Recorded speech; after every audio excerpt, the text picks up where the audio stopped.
All right, so once again, I'm live coming in to talk to you. Tonight, you got Frank Nitty and Chak coming on to talk.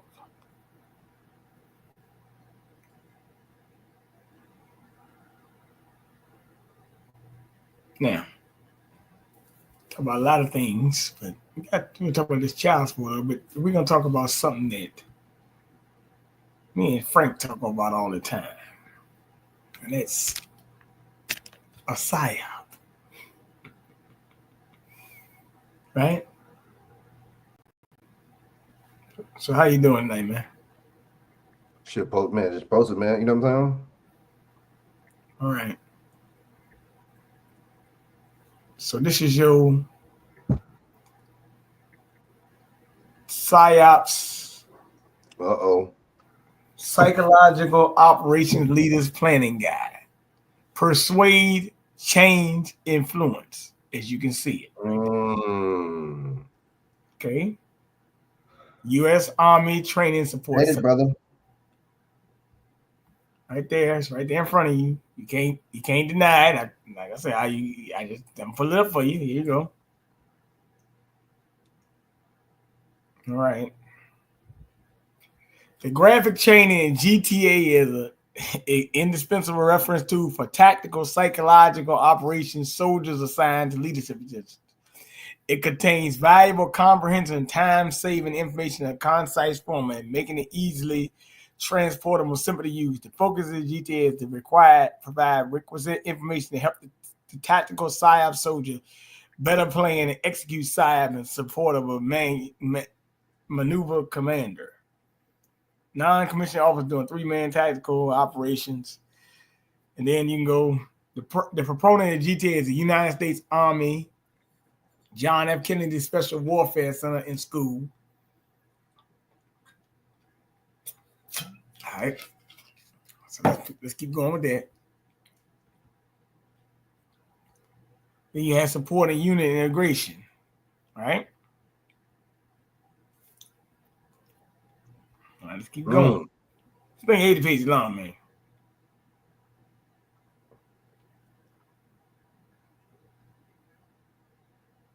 And you provide, I'm just reading things, that will provide information to the number of personnel being attached, provide the number and types of vehicles generated, provide the daily consumption field of vehicles generated, provide the number and types of weapon systems.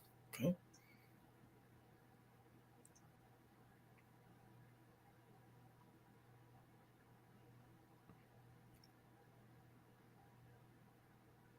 What would a chemical environment have in operation? What effect would large number of refugees or EPWs have on the senior unit of operations?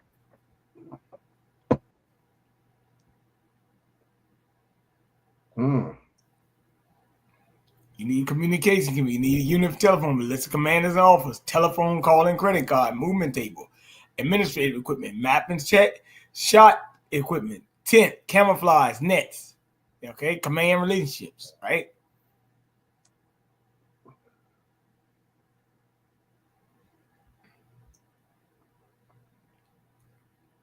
The importance of planning cannot be overstated in relation to the overall success of operation. Military planning is a continuous process that incorporates supporting unit operation planning.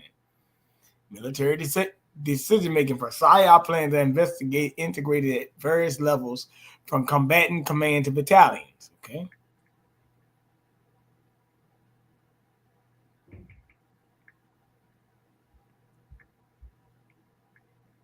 PSYOP estimate. Right there. Characteristics, weather, terrain, media infrastructure. We're getting wired. Media infrastructure now. See the word media infrastructure now. You see that? Okay. The key target sets are hostile target sets, friendly target set, neutral. Hey, how you doing? Target sets, right?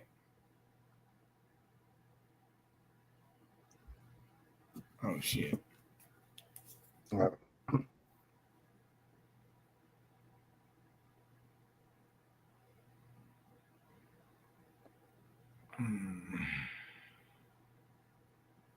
And we just got on too, actually.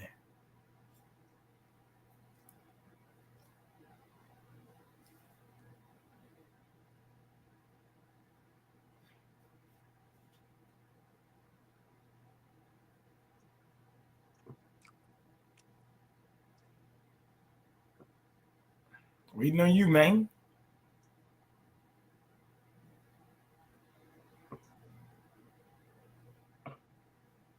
All right. Well, like I said, we got a lot of stuff going on in here. But this is just how you basically plan a psyop. You analyze each story from the psyop point of view to determine its advantages and disadvantages. So you current state of non-organic personnel resources, right? So when you look at this psyop thing, They're not fucking around. the psyop process systematic and continuous method. The psyop process includes the effort of planning, analyzing, synchronizing, developing, designing, producing, distributing, disseminating, manufacturing, and evaluating psyop products and actions presented to select target audiences. That's TA. The Psychological Operations Task Force and each detachment or team within the psycho-operation development or tactical psychological development attachment has specific tasks and responsibilities to complete throughout this process. Okay. And then it shows you how they do it right here, graphs and stuff like that. Right? The scheme of the PSYOP, execution, tasks of the subordinate units. Okay. What's up, Chak? Mic check. Hey, man, how you doing, man? I'm glad you're on here. We are doing a study of the Federation of American Scientists, how to create a PSYOP, and how you do it with the military. It's an 80-page document. I'm just reading some of it, but this is a nice document. Frank, what do you think about it? Just what do you think about this document, right quick, Frank? What do you think about this? I don't know. I had to hear more about. All right, well, yeah, okay, cool. All right, I gotta go back up the top. Shit, I'm on 14, dude. If I was at home myself, I'd have probably read this whole thing. All right. Let me go back to the top. Well, there goes Chak, the Psychological Operations Planning Guide. GTA 3301001. Notice the number went Frank 33. There you go, 33. Oh, you know it? You see the number? It's up there. There you go. That lets you know when you hear the number 33, it's most likely a side, right? You already know that. That's their code. You know what I'm saying to each other, you know? Yep. That's how I look at it. That's their code, saying this is a marked event. You know what I'm saying? Approved for public release. Distribution is unlimited. Distribution in the U.S. Army Training Support Center's headquarters, Department of the Army. So, introduction. This graphic training aid is an indispensable reference tool for tactical psychological operations. Soldiers are assigned to leading positions. It contains valuable, comprehensive, time-saving information in a concise format, making it easily transportable and simple to use. The focus of this GTA to provide requisite information to help the tactical PSYOP soldier better plan and execute PSYOP in support of a maneuver commander. Okay.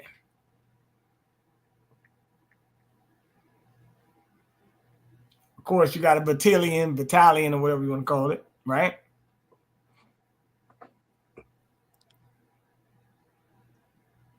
Frank, when you see number 33, remember that's usually a PSYOP because, hey. Damn, wait, hold up. Damn, shit, you already know, man. It's a mark, like that movie Mark for Death. It's a mark, you know what I'm saying?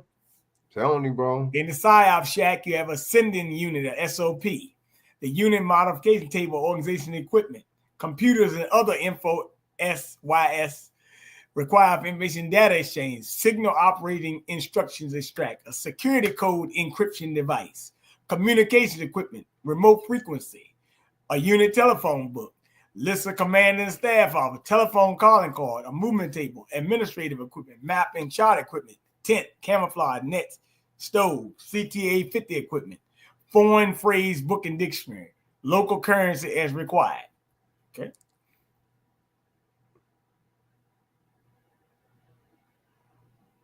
Okay.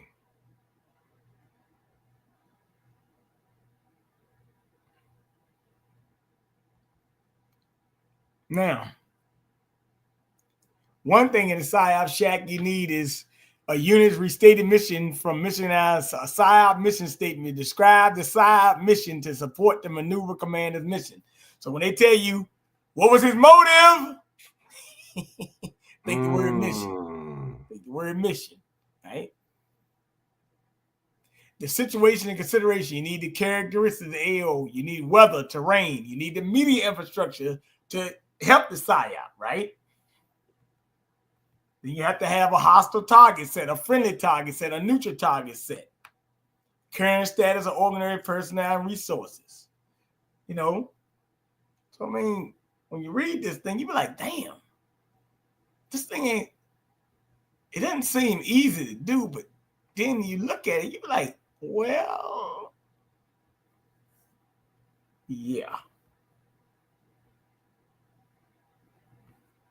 So, that's just something that people need to be aware of. You know, that's you can get that just anytime you want to go look up a PSYOP or what a PSYOP does, you go on the psychological operations training guide. Matter of fact, I'm gonna go back out of it and I'm gonna show you right there, PDF, right there. You can look it up. The PSYOP is the Federation of American Scientists. It's right there. So anytime you want to look up, and this is the question you need to ask right here. Are PSYOPs legal? Now watch this. This is going to shock your mind. United States PSYOP units and soldiers of all branches of military are prohibited by law from conducting PSYOP missions on domestic audiences. Why they do it then? While PSYOP soldiers may offer non-PSYOP related support to domestic military missions, PSYOPs can only target foreign audiences. That's what they tell you. But that's not what they're doing. Is that what they're doing, Frank? They say they aren't supposed to target foreign audiences, but they seem to do it on us all the time, don't they? Oh, so this is supposed to be targeted on foreign audiences? That's what the PSYOP stuff. That's why the military. That's why the military would be involved. That makes sense. That makes sense. You don't think it's only targeting foreign audiences, do you? I don't see it targeting any. What foreign operatives is it targeted? What kind of propaganda campaigns do they run on these other countries? It seems like they're doing it more on these. They do it. They put the CIA in them countries to do it, but I just tell you they do it here too. So that's why. Right.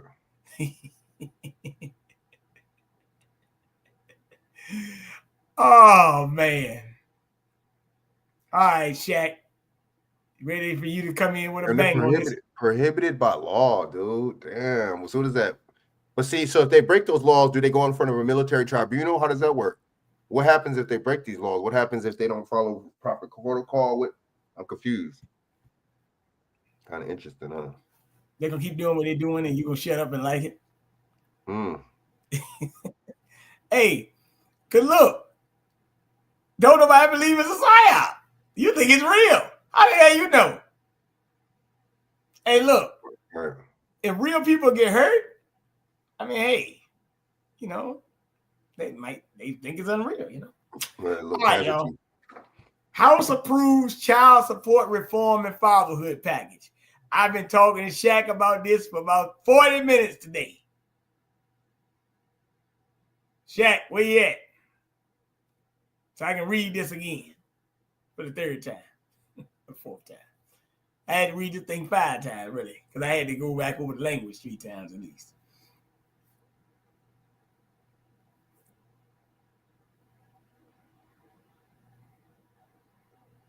All right.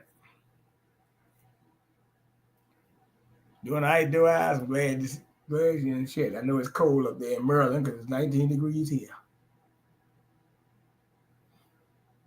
And been smacked with cold this week, boy.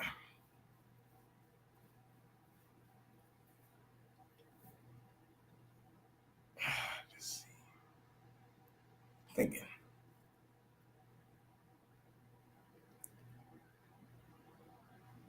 Let me see, can I do this right quick?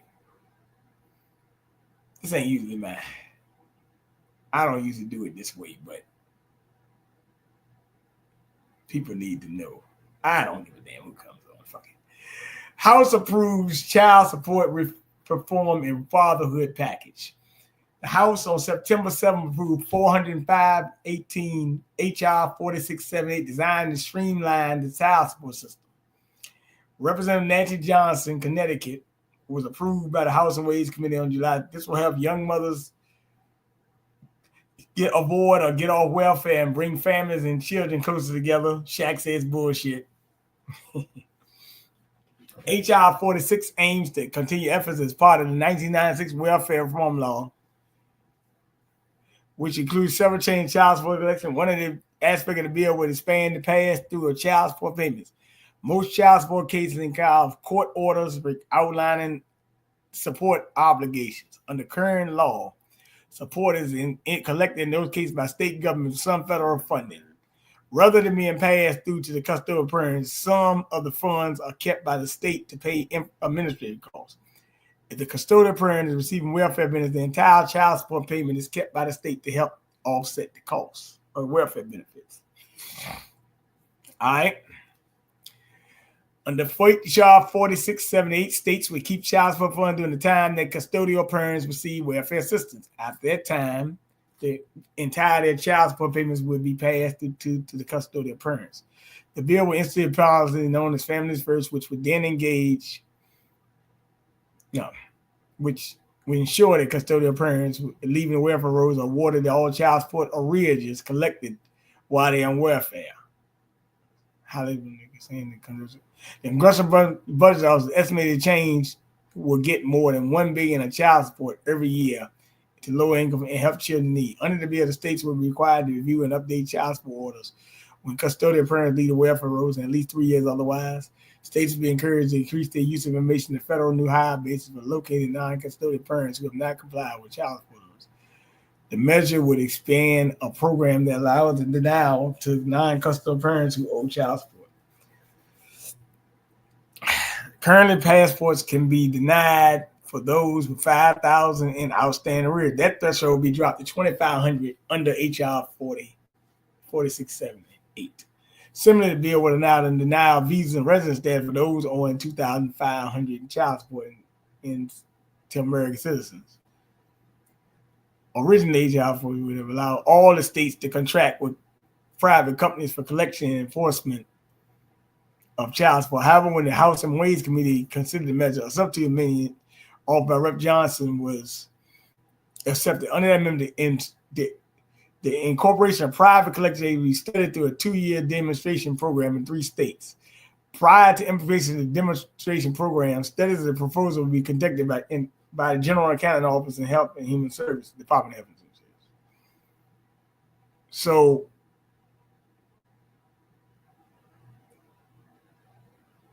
one person says that the bills fought it to address concerns expressed by women's advocates that the bill's emphasis on marriage would encourage women and children to remain in abusive homes or situation. We have added many provisions to ensure that domestic violence and child abuse is prevented. Representative Bobby Scott, Virginia, yeah, I know him, allows states to use federal money for programs run by religious and sectarian organizations, so long as the organizations follow civil rights law regarding separating church slates and do not proselytize to program participants. But his amendment was defeated. Noting that 75% of the bill's fatherhood funding would be spent on programs by non-religious entities. These fathers we are trying to reach are the very people that government has not been able to reach. This is why we want the churches to help. So they also want the church to be involved in this. So once again, seems kind of bad. A lot of things could go wrong here. Chak, what's your take on this?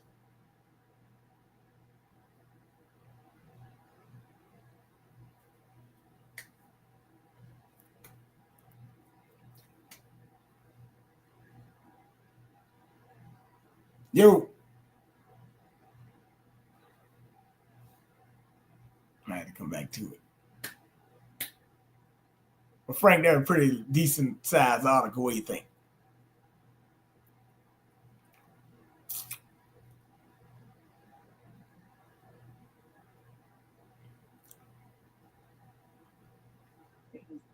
Oh, go ahead. You Yeah, go ahead, Chak. Yeah, what's your thoughts on that child support thing, man? all the bullshit. Well, since let's just say this, since you know about it more than me, the ins and outs. I looked at that. Well, I already know the ins and outs. I just can tell you a little bit. You know what I mean, because like I said, a lot of stuff in it I didn't know, like as far as the a lot of the language and literature. Well, let me For read this. example, I didn't know that was what the hell? I didn't know there was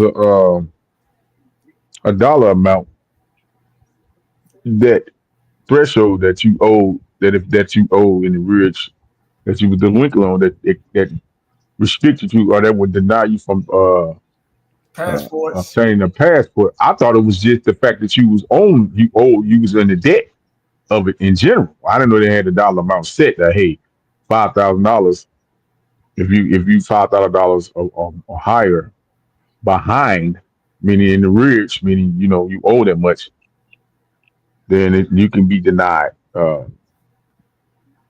passport. So they didn't lower that to 2,500, and I didn't even. I wonder how many men knew that it was 500, 5,000. I don't know how many men knew it neither. I don't think a lot of them even knew that you could be denied a passport unless you actually experienced it or you end up reading up on Well, let me learn something right quick. Can I learn something right quick?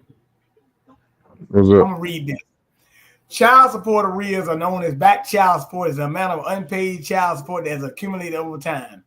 It occurs when a non-custodial parent fails to pay child support on time. Why do arrears occur? A parent may be unable or unwilling to meet their financial obligation. A parent may miss payments due to other financial difficulties. Right? Arrears can create financial differences with custodial parents. States can charge interest on unpaid support. Arrears can have serious consequences for both parents and the children involved. Now, how can arrears be paid off? The non-custodial parent can pay off the arrears. The non-custodial parent can participate in state incentive programs. What are the benefits of paying off arrears? The non-custodial parent can improve their credit score. The non-custodial parent can regain their driving privileges and professional licenses. And the non-custodial parent can end wage garnishments, tax refund interceptions, and property liens. Boom! Are you a slave? Are you a slave? Hey, but Boom! now what they said with that arrears, right? They said funds or debts that was paid that you either didn't pay or you behind in paying it, right? Now I Yep. told you also, in certain cases when these the custodial so-called custodial parent, 9 out of 10 is gonna be the woman, right? The mother. Mm-hmm. And they go to these courts and they, have these, proceedings and shit, right? And they come up with the amount that the non-custodial is going to be judged to pay, right? Ruled to pay, right? Remind you, I keep telling them with they saying you're in arrears, right? Bro, I never had this says I never had a child support order put on me, right? Or taken out on me, right? Or Mm-hmm. order to pay, right? If she go today, right? And like I said, say the child is 5 years old, 4 years old, or some shit, right? Y'all broke up, or y'all ain't been together in the last 2 years, right? Ain't been up on the same household, or whatever. The last 2 years. The child 4 years old. She go file for the child support.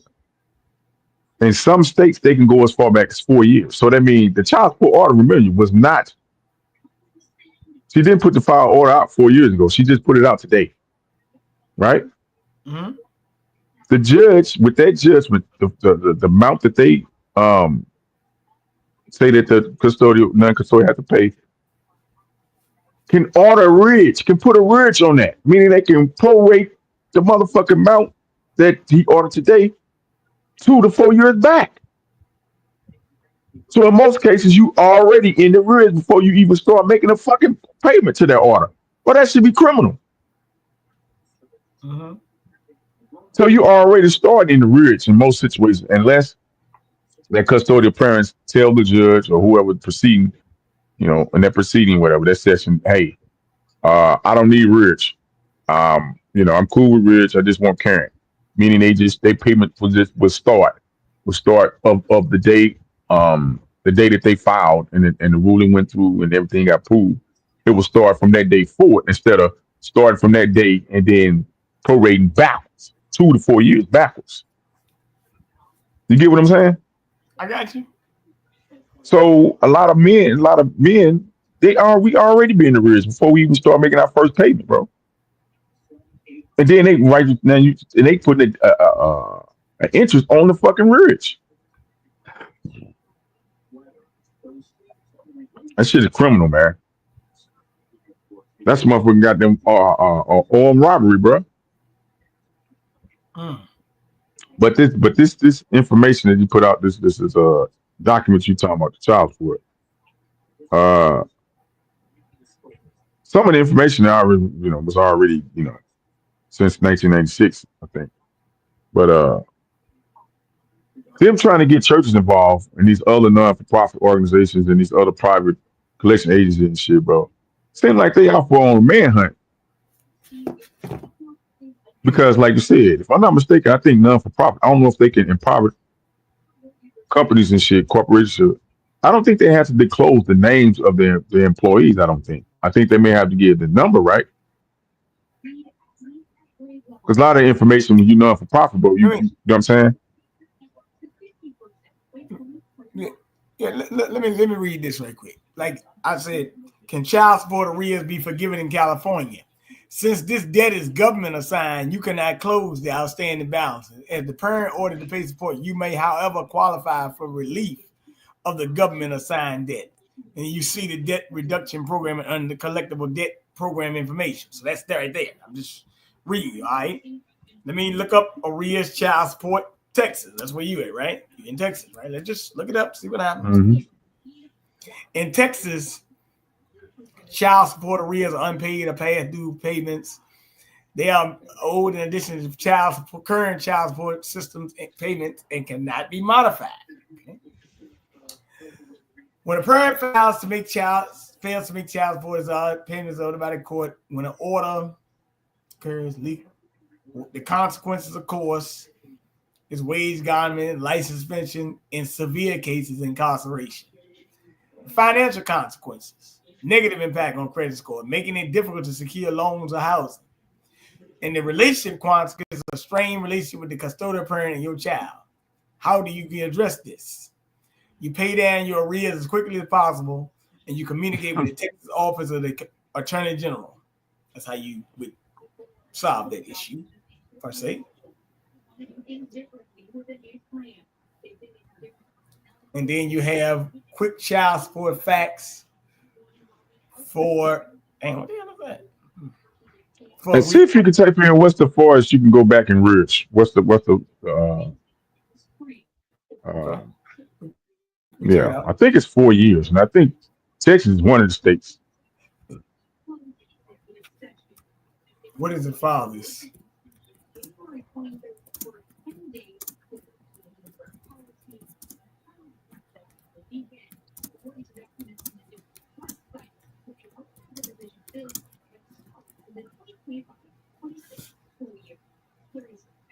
Should I? Nah.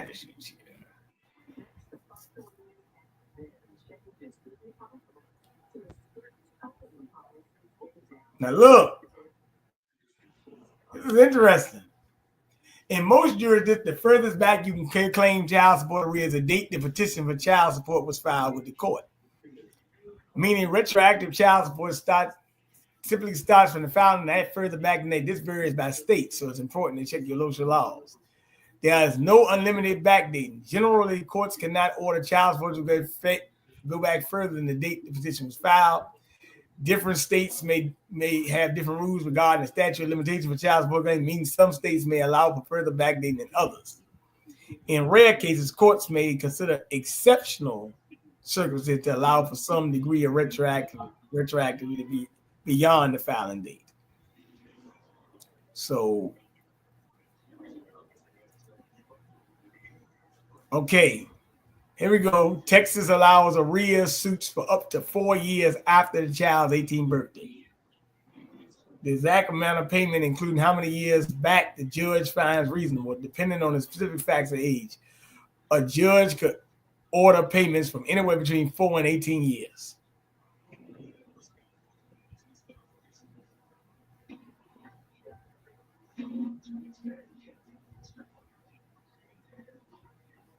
Yeah, this big business, there, bro. Huh? This big business, bro. This big business, there. Scam, scam type shit. That's a damn scam. Take away from the modern family, you know what I'm saying? And all a part of the plan to get rid of the nuclear family, which they did. Well, it's called, they say they try to realign. Well, we took the bait. The bait. Oh, yeah, we did, man. It's like another psychological operation. Don't it sound like it? You know what I'm saying? We just took the bait, man.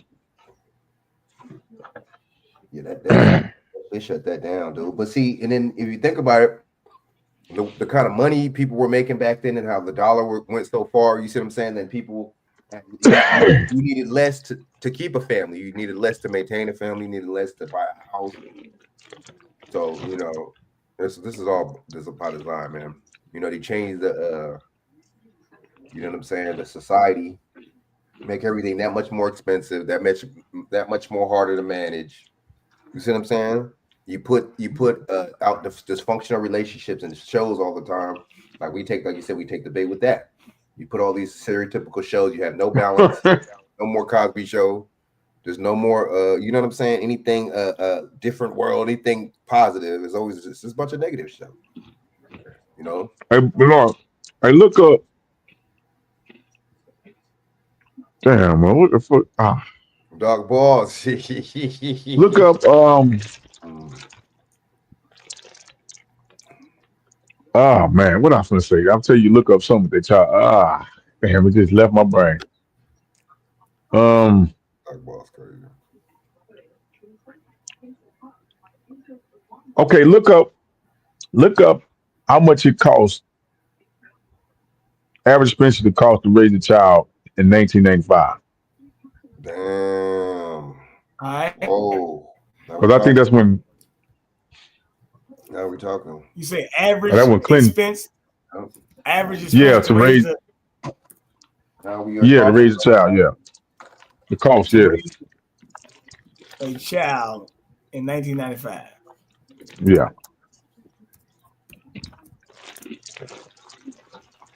I'm back. You got them shipped, man. You good, bro? Don't worry about it. All right.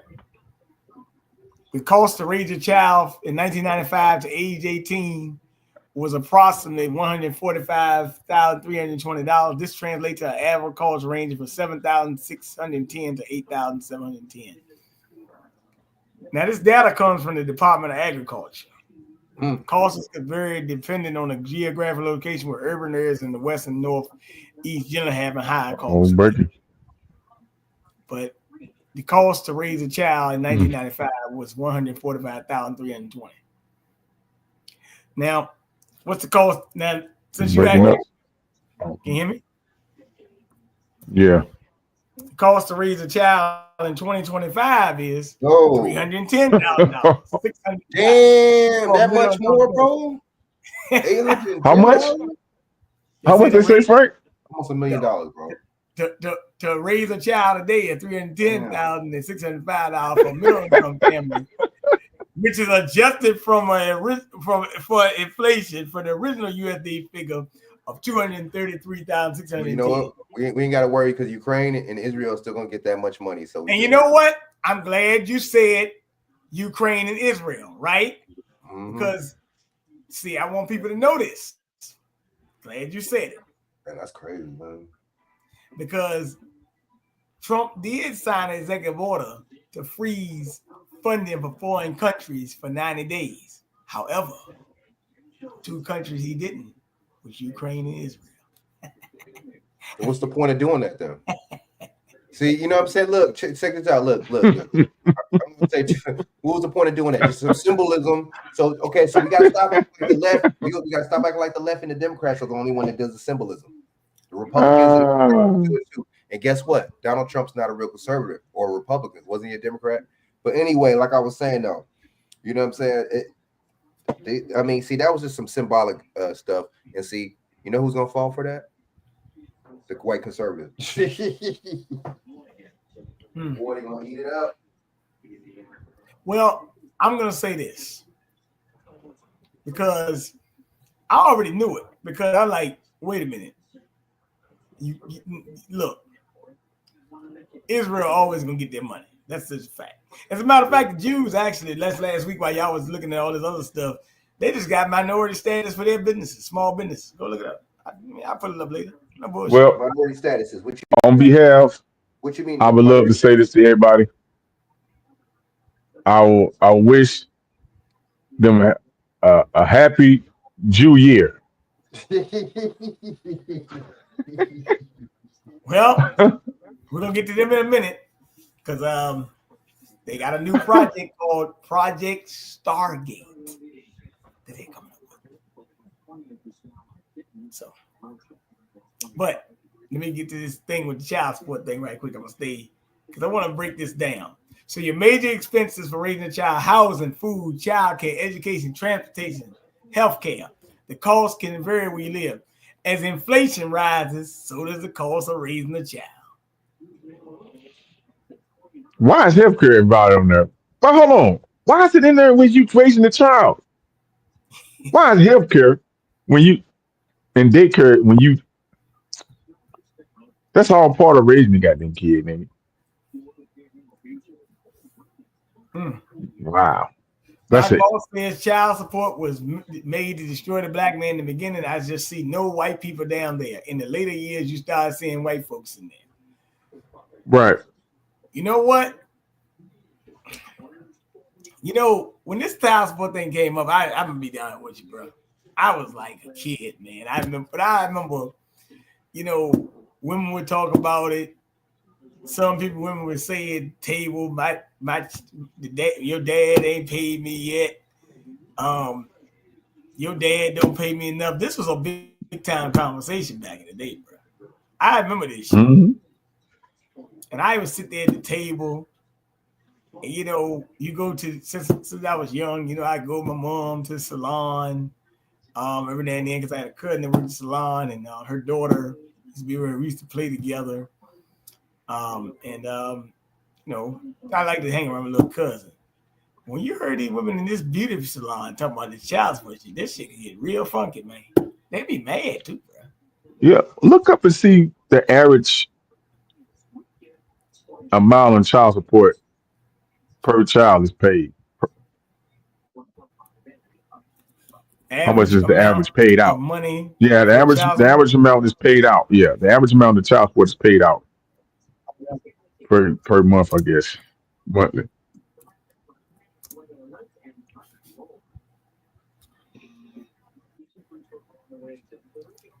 The average monthly child support payment in the United States is $721. $721. $721. Yeah, the amount varies by state. The amount a parent pays depends on their income and other factors, as the number of children and needs and custody rate. I don't believe that bullshit. But in Massachusetts and New Hampshire, it's over 1,000. In Virginia, the monthly child support payment is a little over 400.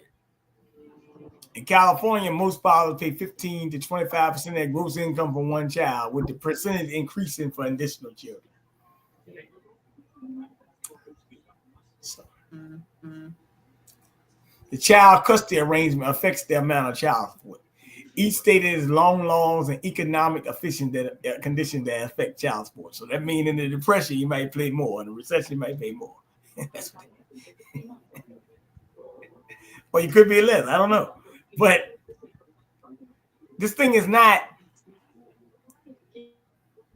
It's too broad and ambiguous for me. That's what I'm saying. It's not. This shit is not defined.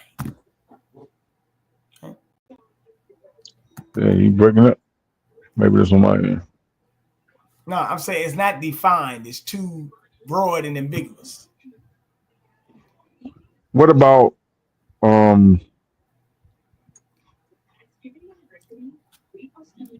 looking up with I want to word with multiple jobs? Does the non-custodial parent have to pay?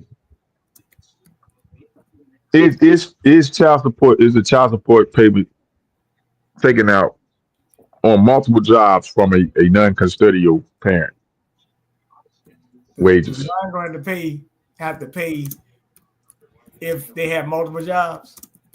What is it taken out on both jobs or multiple jobs? If they got multiple jobs, you know, I don't know how to word that. I just put it in there. See what happens. You know what? Let's see. Okay, this is how they do the American people, man. When a non-custodian parent works oh, go ahead. No, I'm just gonna take it for work. No, you good. They when these immigrants come in here lockstep, they come in their whole family and all, and they bring them and they welcome them, and they pay them and compensate them like a family. It's interesting. If it's a family of four, they'll compensate them like a family of four. It's very interesting, but yet when it comes down to you had these subsidies and all these for the longest time, to where in the 60s they tricked their women into getting these benefits, and guess what? They tricked the black women, by the way, into having not having a man in the house just to get the benefits. You're right, Frank, and that is a leg up, because guess what? They're not subjugated to these child support laws. They don't have to pay child support because they're not a legal citizen. So as long as they've been here 10 years, they don't have to pay child support, but the mother can still file for state benefits, welfare. And this motherfucker gonna have to pay unless if they become naturalized or get citizenship. I'm pretty sure they probably can file child support on them, but outside of that, they can't file child support on them. So if they working together as a family, that's how they can get ahead. That's how they can get to middle class without, you know what I'm saying? Shit, if you ain't paying debt, with no debt. No debt. All help and no debt. Goddamn. Another Homestead Act type deal they got on. And let's be clear, you know what I'm saying? The white people done benefited off these same stuff, subsidies and all that too. That's what King was talking about. Land grants and all this stuff. You see what I'm saying? Come on, man. Land grants. People just say, "Oh, land grants." You don't even think that word. You can think about it. Land grants. You're giving grants for land, man. That's big. That's I mean, you paying them for. That's why someone got into the farming industry. They got to use you. How you think? Now, just think about it. Now, how you think Jimmy Carter probably got into the peanut? Through the land grant shit, probably. Yeah. If you got those resources on that land, they pay you. You know what I'm saying, to create that commodity. To manage their commodity or form their commodity. You know what I'm saying? Cotton. Exactly, bro. It's just shady how, like, I don't know. I guess just like, not even trying to bring this up, just like the whole Elon Musk thing. You know how you did that little salute thing. Oh, I thought it was a Roman salute, bro. That right there should be kept. That should be called out, bro. That should be called out. The ADL. Well, wait a minute. The ADL said. I'm not even talking about no. I'm not talking about no Creed people. No. They came out and said, now usually they always talk about it, but for some reason they decided this time that he was excited, and that's not what it was. I'm like, come on, now they switch it up. Oh, it's just not because he's white. It's a certain kind of white motherfucker that we talking about here. That's all it is. He working with the Creed. I'm just gonna go and say it, Frank. That's bullshit, man. I'm just gonna go and say it. What? That type of shit make me mad, low key, man. Jews were oppressing Jews, bro. No? Exactly. All right. And they hyped it up so much. Was They Eli Hitler a Jew? You said who? Was Hitler a Jew? Yep. Anybody in the Nazi party, were they Jews or were they? Mm-hmm. Yes, he was. Bing. Yeah. Huh? Yep. Was he? Yep. And isn't that a religion and a creed and not a race of people? That's what I thought. So anybody could be a Jew, am I right? Or no? I don't know. I guess if you go to the religious, I guess. I don't know. Or is it just white people that could be that? But see, Yeah, I guess they exclusivity. So Farrakhan can say something and they can take it out of context, and that could be anti-Semitic. Or Kyrie Irving can say something that we the true Jew, or not even that. Direct us to a movie talking about us being the real Israel, and that's anti-Semitic. But yet this dude did a whole salute. All right, so that means, you know what that means? That means the media is not going to get on him since the creed ain't on him. And I noticed the media has not been making a big deal about that. So all right, well, let's got to keep that. But see, when a black person does something, he's a criminal though, or he's a DEI. So let's just keep that same energy now. Yeah, he was a Rothschild. Let's keep that same energy. Shaq. When a black motherfucker do something, or a DI or something, he don't do something right. He or she's a DEI. I don't see what that has to do with him or her not doing nothing right. But you know what I'm saying. So the thing is, I just want they got to keep the same energy though. When a black motherfucker do something, you're gonna crucify him. He do something as little as, you know what I'm saying, as minute as, you know what I'm saying, saying something or directing something on Twitter or on Netflix, and then you call him anti-Semitic. Or you could say, oh man, these people are powerful. That's the anti-Semitic. But yeah, just do a whole salute. All right. I just want to keep that same. That just goes to show where these free people's at. So they know, well, Donald Trump messing with us. We ain't gonna rock the boat. They're not gonna rock the boat. Well, look here. Let me see if this plays, man. I want y'all to hear this. Yeah, that's corny though. My bad. You good? Let me see if this plays. If it doesn't play straight out, I'm gonna send it to you because you gotta play this. And it's an honor to be here today. We have first full day as president. We're back, and we had a great first term, but we're going to have an even better second term, and I think we're going to do things. They sound a little tired, don't you would be shocked at. We're starting off with tremendous investment coming into our country at levels that nobody's really ever seen before. They're very happy with the fact that I won the race and that they feel confident in their investments, and it's big money and high quality people. So my first day back from having a nice life, it's my honor to welcome 3 of the world's leading technology CEOs. And in the case of Larry Ellison, it's well beyond technology. He's sort of CEO of everything. He's an amazing man, an amazing business person. But to announce the largest AI infrastructure project by far in history, and it's all taking place right here in America.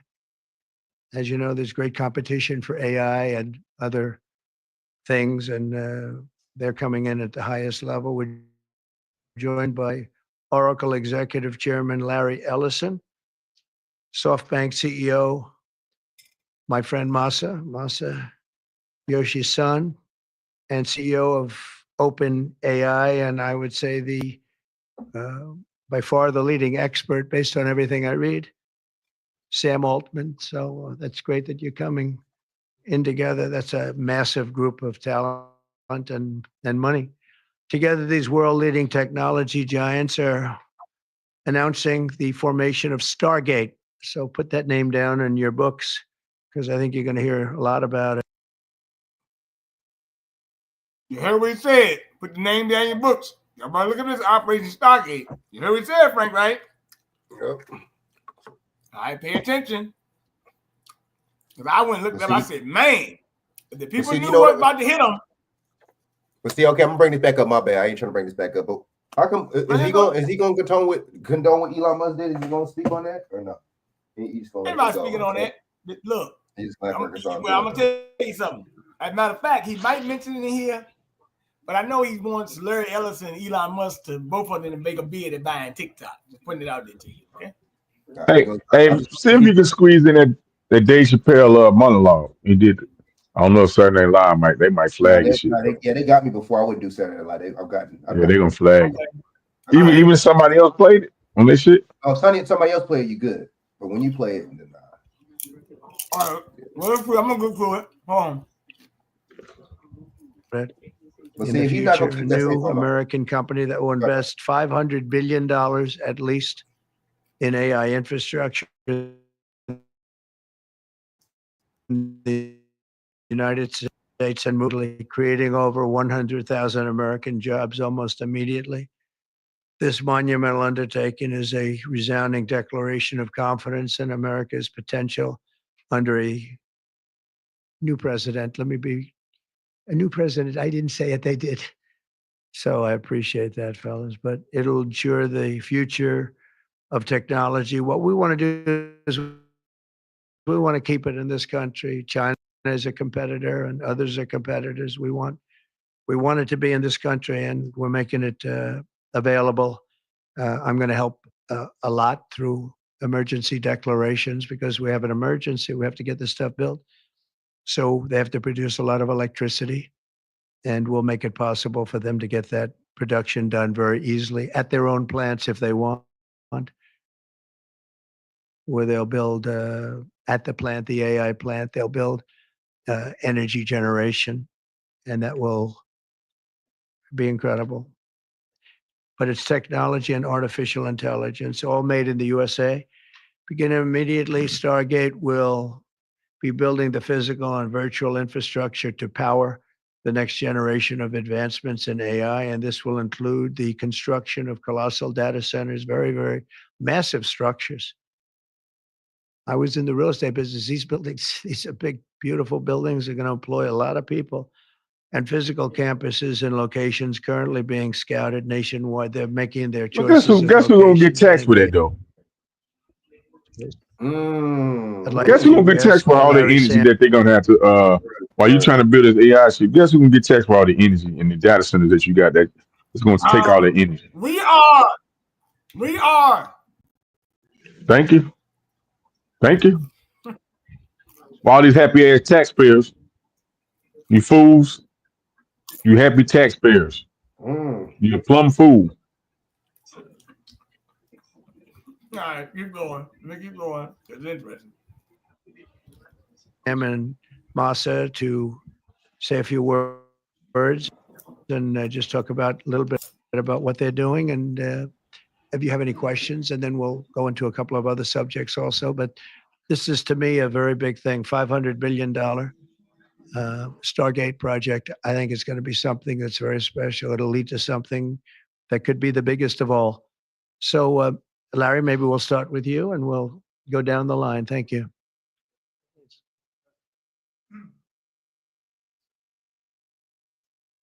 Thank you, Mr. President. We certainly couldn't do this without you. It would simply be impossible. AI holds incredible promise for all of us, for every American. We've actually been working with OpenAI for a while and with Masa for a while. The data centers are actually under construction. The first of them are under construction in Texas. Each building's 500,000 square feet. There are 10 buildings currently being built, but that will expand to 20 and other locations beyond the Abilene location, which is our. When it came time to take things to the next level, I knew that I had to make a website, and Wix was first location. The kind of applications that we're building, to give you an idea, maybe the most charismatic and the one that I think touches us all is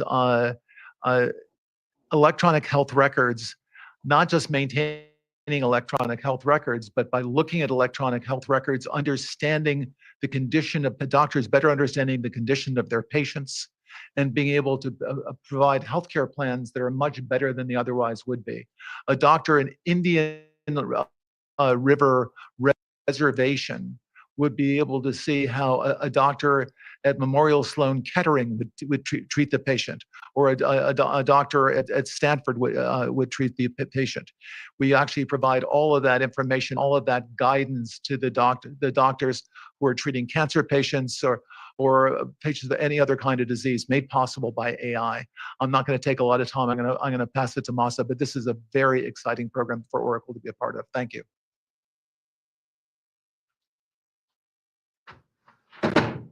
Thank you. I'm really helping. That's good. That's great. I feel tall now. Thank you. Well, Mr. President, last month I came to celebrate your winning and promised that we will invest $100 billion. And you told me, oh, Masa, go for 200. Yeah. Now I came back with 500. Because this is the, as you said yesterday, this is the beginning of golden age of America. This is one great example, I think, right? We wouldn't have decided to do this. This is the beginning of golden age. We wouldn't have decided unless you won. And yesterday we agreed, we signed to make this happen because of this day. So we would make this happen. We would immediately start deploying $100 billion with the goal of making $500 billion within next 4 years, within your term, right? Because of your success. So we are very, very excited to do this. And our partner is, of course, SoftBank, OpenAI, Oracle, and additionally investing partner with MGX. On top of that, we have the technology partner, NVIDIA, and of course, Microsoft has been very, very supportive to SAM and continue to support all our success. This is not just for business. As Larry said, this will help people's life. This will help solving many, many issues, difficult things that otherwise we could not have solved with the power of AI. I think AGI is coming very, very soon. And then after that, that's not the goal. After that, artificial super intelligence will come to solve the issues that mankind would never, ever have thought that we could solve. Well, this is the beginning of our golden age. Thank you very much. I don't have too much to add, but I did want to say I'm thrilled we get to do this in the United States of America. I think this will be the most important project of this era. And as Masa said, for AGI to get built here, to create hundreds of thousands of jobs, to create a new industry centered here, we wouldn't be able to do this without you, Mr. President. And I'm thrilled that we get to. I think it'll be an exciting project. I think we'll be able to do all of the wonderful things that these guys talked about. But the fact that we get to do this in the United States is, I think, wonderful. So thank you very much. Can you just say one word? I hear so many positive things about what it's going to do for medical research and for solving things, cancer and all the different problems. How will AI help us with the fight against the various problems, diseases, etc.? These guys can maybe share more about some of the work they're doing there. I think they'll jointly be some of the leaders. Listen closely to what Larry Ellis is going to tell you. This is going to blow your goddamn mind when you hear this shit. Listen closely.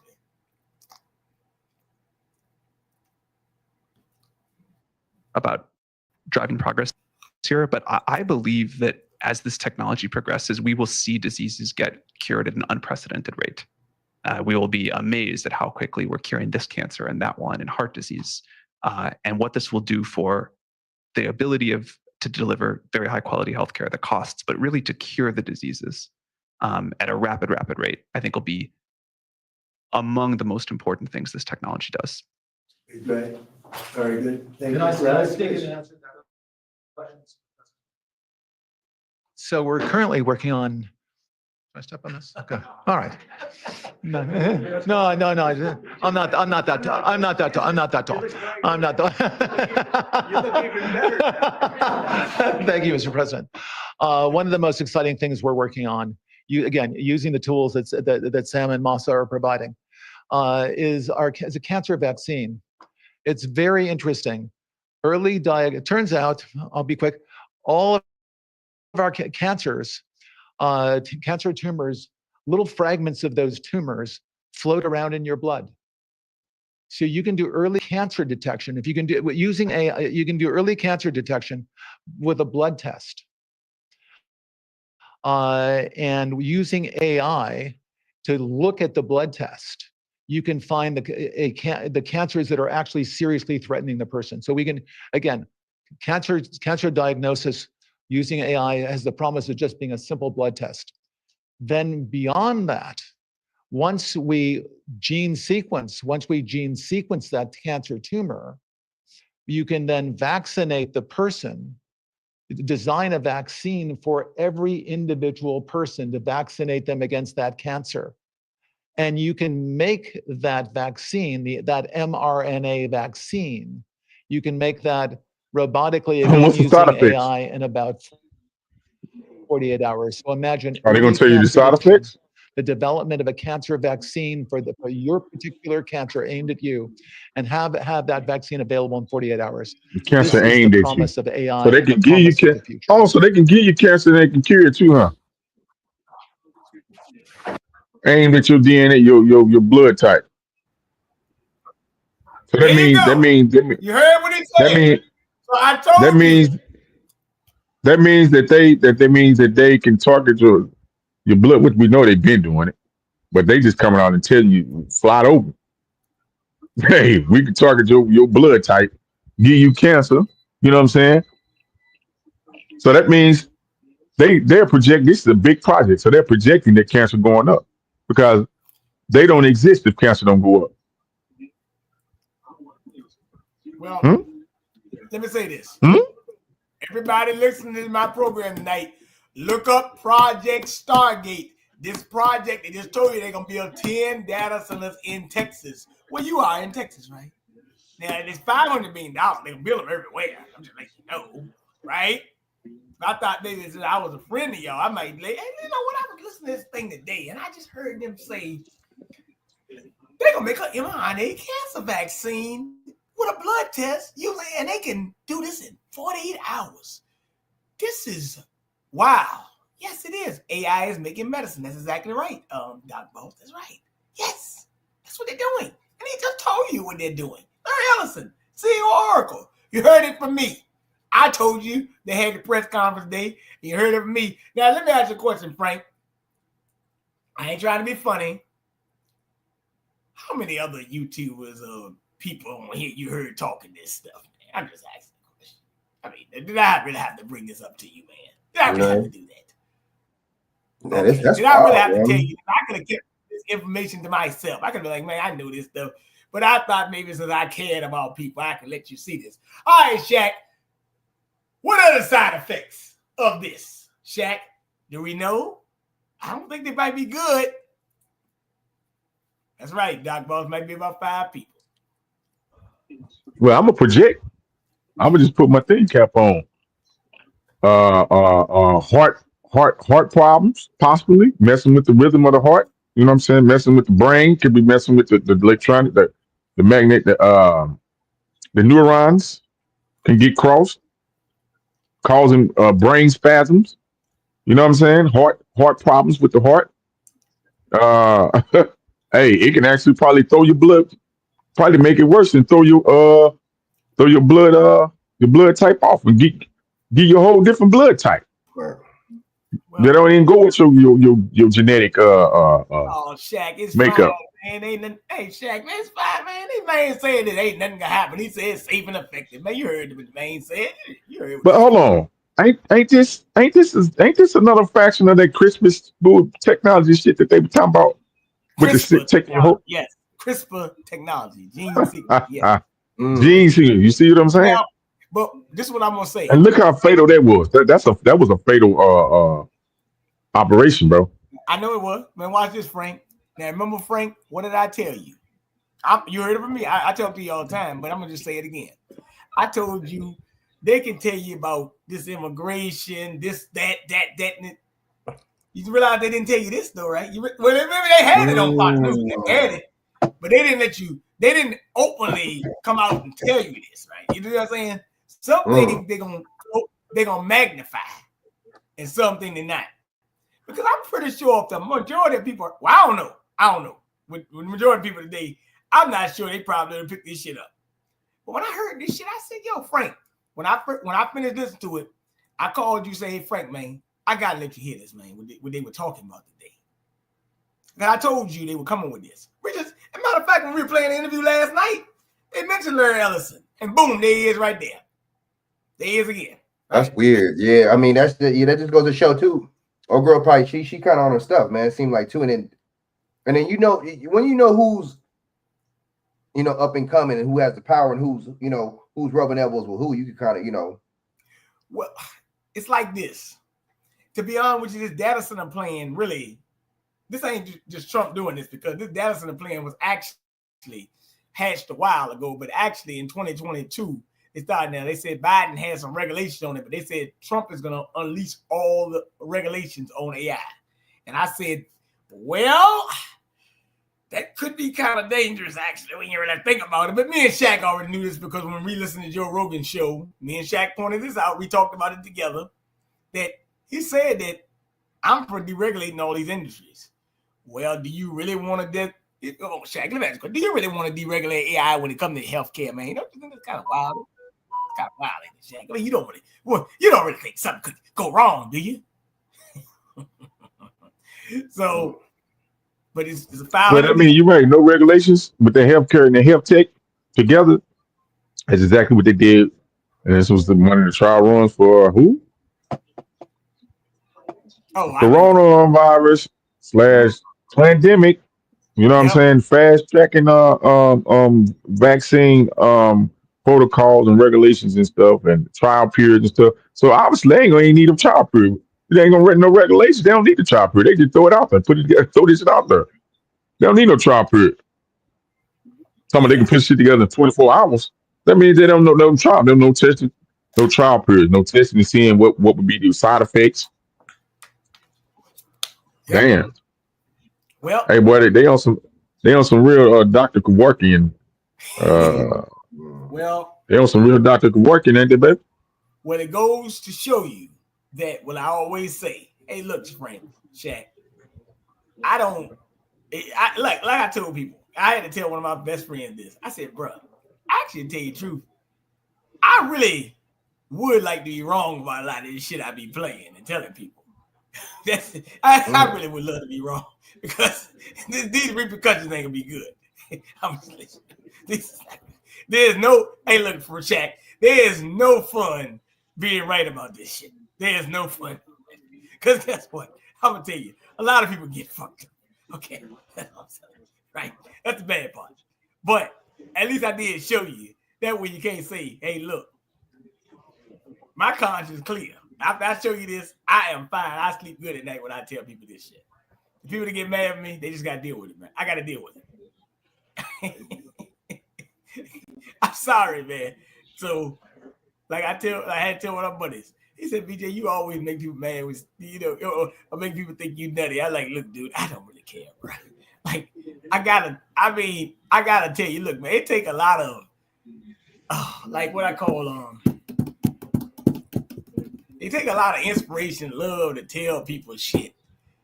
And they gonna probably say, well, ain't no way. I'm like, hey, look, man, I don't care who you like, who you don't like. But when you listen to shit like, and this is a $500 million investment, and Shaq told you all the right thing. Shaq said, who gonna get taxed by all these data centers? Where you getting this money from to make all this shit? This $500 million in data centers, bro. Like, in AI investment. Who got all the money? Where's the money coming from, bro? And it's a public-private partnership. So it goes to what Shaq always say. Damn, they got you again, Shaq, didn't they? Damn, ouch. That's bad. But after the night, hey, look, I'll talk about the project again to somebody. Might bring it up on somebody's show. If they don't believe it, Look up Project Stargate. It'll come right up. They tell you the main told you what they're gonna do, and that's it. Hey man, you don't gotta believe Bernard. Bernard has no. Don't if you don't believe it. Hey, you heard it right here. That's the interview. Matter of fact, they wouldn't even let me sit. They wouldn't even let me post this shit. That's funny. I'm like, why you wouldn't let me post this shit online earlier? If you wrong, let you be wrong. Though. That's just censorship. Because if you wrong, let me look like a fool if my information is wrong. But you just gonna block it all together. Yeah, but I think I was able to send it through Messenger. I'm not even sure, but I don't really care. Like I said, I was gonna get this out because I just looked into this shit today, and I said, "Wait a minute, man, Chak, is this Minority Report? What movie are we watching when we hear this shit, man? What is this a Terminator or something, man? What's going on here, Chak? Is it a Terminator or something, man? I was asking you, man. It's like Terminator to me a little bit. So I got a dystopian like.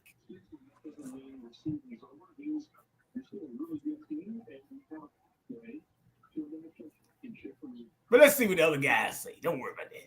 We'll finish it now. Yeah, just 1 second. We'll finish up. But these are highly respected guys. I was shocked with Larry because I don't even think Larry does this stuff. You did a very good job for a guy that doesn't do it much, right?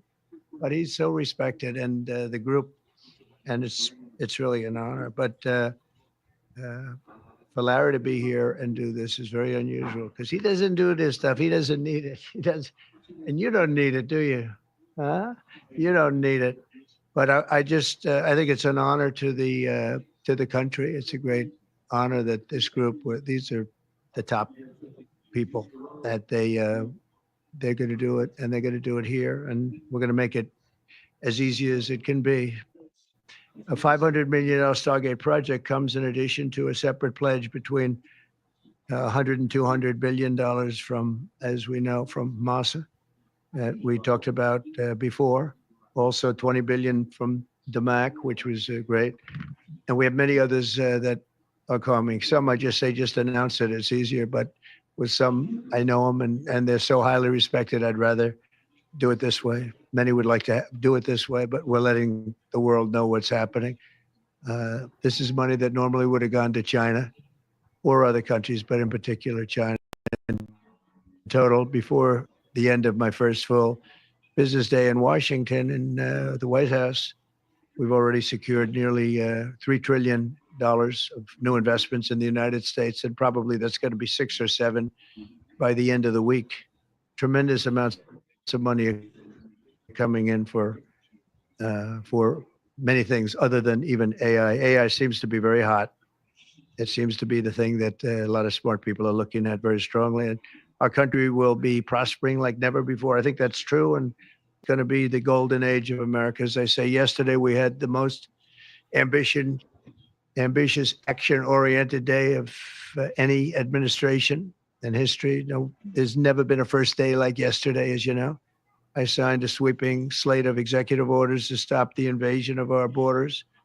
I launched a government-wide effort to defeat inflation and bring down the cost of daily life and bring down the cost of energy, magnificently bring it down.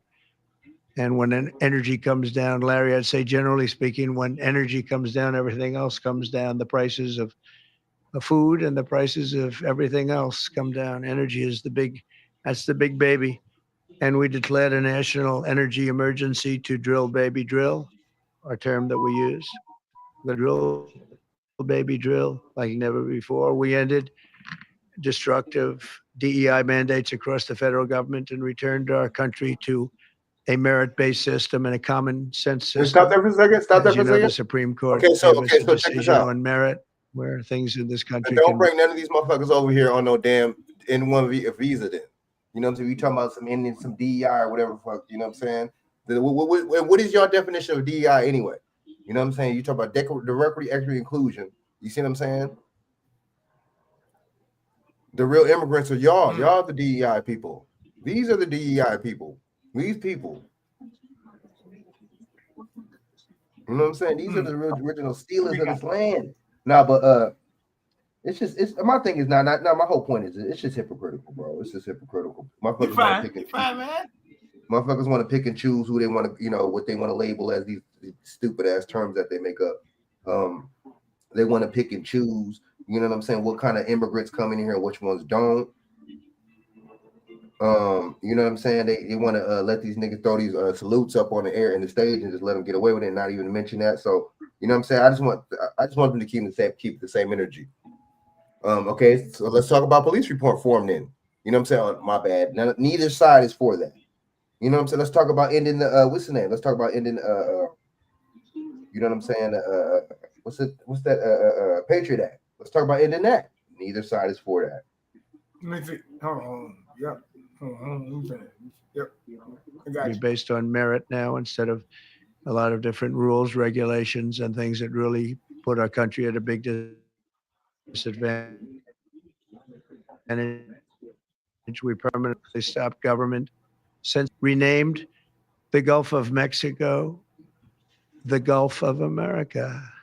Sounds so beautiful, the Gulf of America, and returned the name of a great president, William McKinley, to Mount McKinley. They took off the name. What happened, Jack? And he was actually a great president. He was a very, very I successful didn't say Gulf of America. businessman. He ran for Niggas governor of Ohio. He won and did a great job as governor, ran for president, and he won. He was assassinated ultimately in his second term, unfortunately. But he was the tariff king, and I don't think he was as bad as I am. I think I believe in him even more than him, but he believed in him very strongly. And he raised massive amounts of money. Our country was at its richest from 1870 to 1913. We had the most. That was when we were the richest, relatively speaking. We were the richest during that period of time. That was tariffs from other countries. And our administration's moving with unprecedented urgency and speed to confront every single crisis facing us, and we'll get the job done. And again, I want to thank Sam and Masa and Larry for being here. It's an honor to have them. And we'll take a few questions if you want. Hey, Sean Hannity. So that's all I want to say. That hey, look, Shaq brought up something that was very interesting. What you call it, Shaq? CRISPR technology? Is that what you were talking about? Mm-hmm.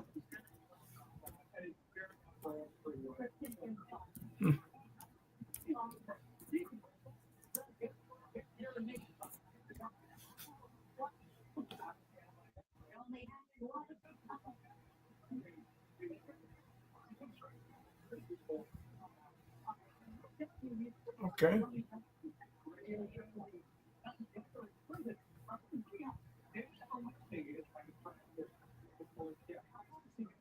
CRISPR is about to change everything. This gene editing technology is so precise, so flexible, and so accurate that the sky's the limit for what scientists can do with it. The first CRISPR-based gene therapies are already on the market, helping people with blood disorders, which is great, but researchers are just getting started. Like curing disease? Think bigger. Way bigger. CRISPR has the potential to improve our lives in more ways than you can imagine. If biology even comes just near F it, minimals, you can huh? CRISPR it. Let's Just look at a F the few minimals ways, that come out starting the soil, from huh? almost ready to go and working. Just F the minimals. what? Just F the just F trace minimals, huh? Just get them out of here. F copper, selenium, chromium, F zinc, magnesium, potassium, chlorophyll, chlorella. Just F them high. Just F them. Just F them. We don't need them no more. They they getting in the way. They getting in the way. Damn. Mm.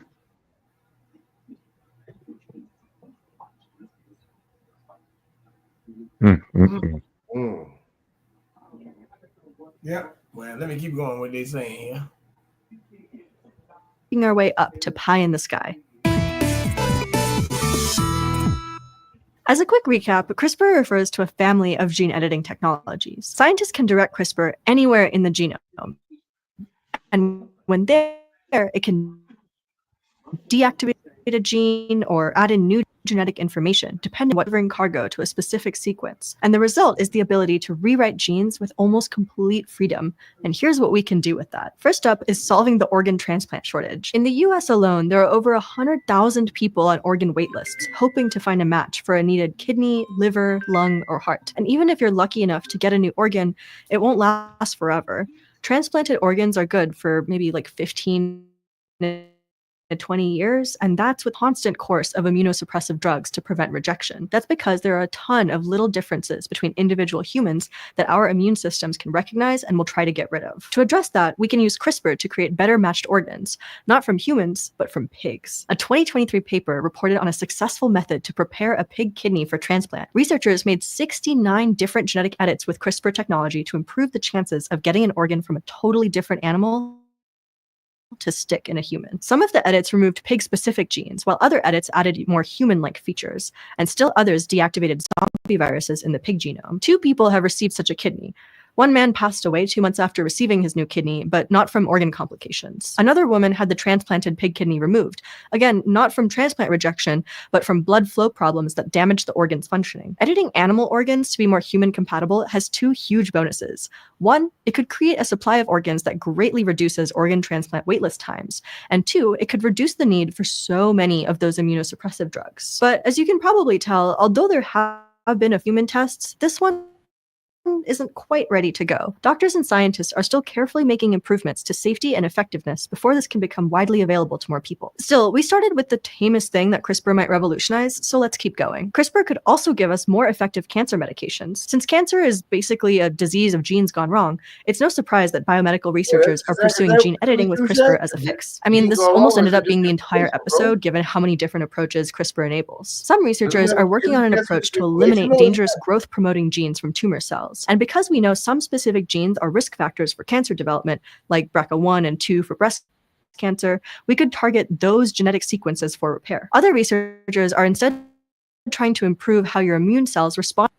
Hey, let me say something I forgot to mention here about that guy Larry Ellison too. It's a island. It's in Hawaii. It's an island named Lahaina City, right? Mm-hmm. He owns 98% of it. Damn, how do you own a whole island, bro? What the fuck? The remaining 2% is owned by the state of Hawaii or individual homeowners.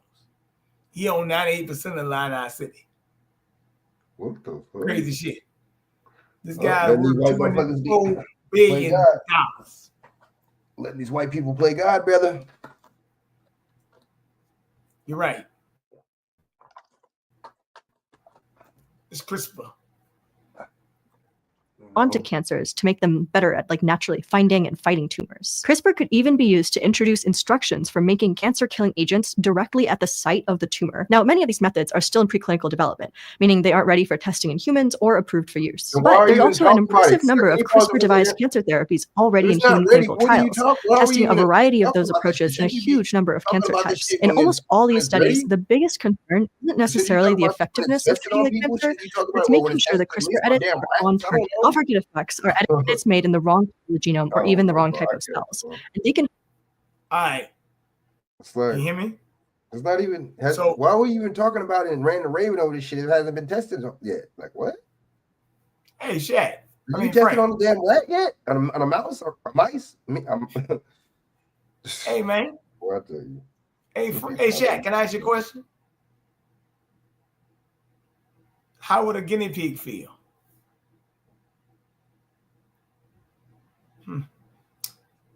Seems like that's where we're becoming these days. Right? Seems like that's where we're becoming. Guinea pigs, right? I can see that. Okay. Just saying, man. It is what it is, man. Exactly what you're saying too, bro. But if people didn't hear what's going on, like, hey, man. So whenever they say something, Frank, you can say BJ told you can say you got it for yourself. I really don't give a damn. Hey, look. Did you hear about this Project Stargate? They tell you they ain't hear about it. They ain't talking about nothing, okay? Thanks. I mean, like I said, all that other stuff sounds, nice or whatever. But the fact of the matter is that people don't know that. And he said, if I'm not mistaken, you heard what he said. Every person. What if I don't? But what if I don't have cancer though? Why are you getting me? What if you don't have cancer? Why you say everybody? So I said this is the movie The Terminator. That's what I was asking you.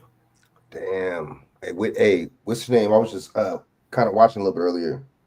What's her name? Whitney Webb. She was talking about talking about how him taking over Greenland and all that's not a good idea and shit. She was breaking that shit down, bro. Like, well, it's imperialism. It's like you like were saying. this. It's kind of imperialist, like, because on one end it's like, okay, the thing I had, the only issue I had, like he said, Canada tariffs, military force. I mean, economics, but Greenland, Panama is military force. So they saying that they want to have that land. But it's about look, man, anytime they want land, it's about rare earth minerals or whatever. I mean, you just had you got the Secretary of the UN saying that the reason they taking all, what's her name? Elise Stefanik. She comes out and says that the reason they want to take over that West Bank over there from the Palestinians, she was like, they got a biblical obligation to do that. That's what she coming out and saying. No, boss says who? The Old Testament, bro? What Testament? Are we going by the Old Testament or the damn New Testament? Why they make all these old, new, mid Testament any damn way, man? Hey, man. How many people? They how say many they people how many people interpreted the damn Bible? It's getting funky, man. Hey, man. Man, these motherfuckers, these got some white, whatever the bitch, she look like she Mexican. I don't know what she look like. You know what I'm saying? Arab, I don't know. They kind of look the same. But look, you know what I'm saying? But look, it's funny, man. It's called man playing God. That's all it is. Right. Facts. Man playing God. That's what they're showing you. That's why I showed you the Project Stargate. She's saying the same thing. I said, now wait a minute now. So wait a minute. That's what that is saying, though. Yeah, I mean, I'm like, but I'm saying that's why I told you when these, I don't know what you call them, these wackos, that the bloodthirsty people say this stuff, and they say we doing this for this. I'm like, no, you're doing it because you saying you got a biblical obligation, which means, and everybody talk about the Bible. Let's be honest, man. The Bible was all killing in the Bible. Let's be real. I mean, you read the Bible, it's killing in the Bible, wars, all that, right? So I told you they have a manifest destiny. Okay, let me see if I can find it. I'm gonna see if I can find it, because I heard the bro say it. I'm just telling you what you said.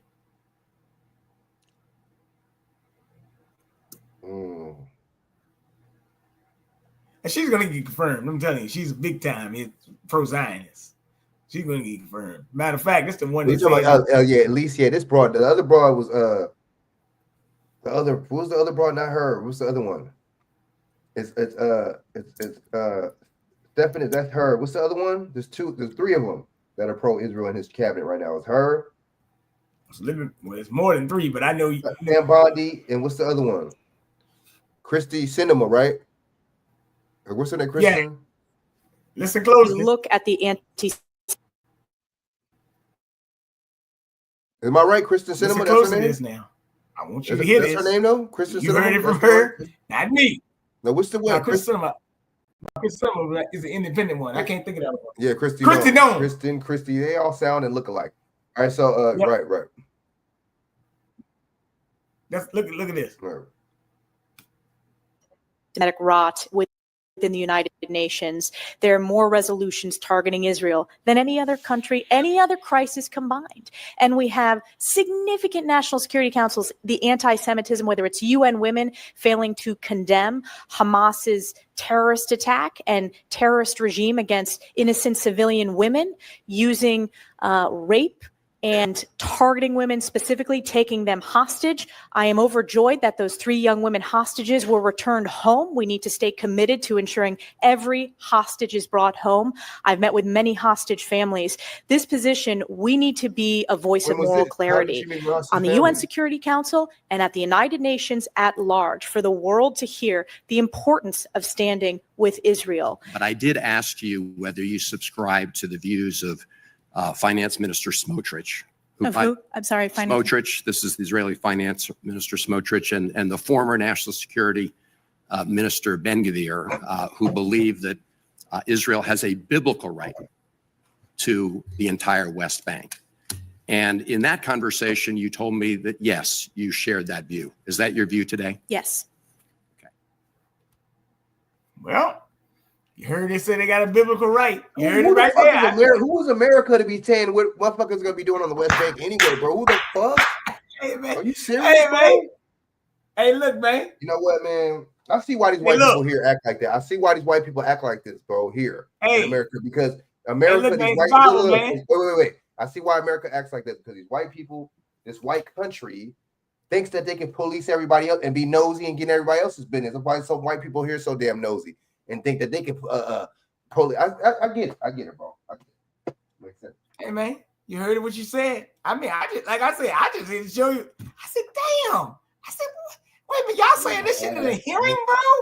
Y'all really saying this shit? This hearing was today. Like, they just said this shit. But of course they're gonna treat you like, of course they're gonna treat you like ish in your country because they catering to these other motherfuckers in these other countries, bro. Hey, yo. Hey, man, hey, look, man. I was like, wait a minute. And I remember this the one that said that I told you this one staunch pro-Zionist. I don't know who she is.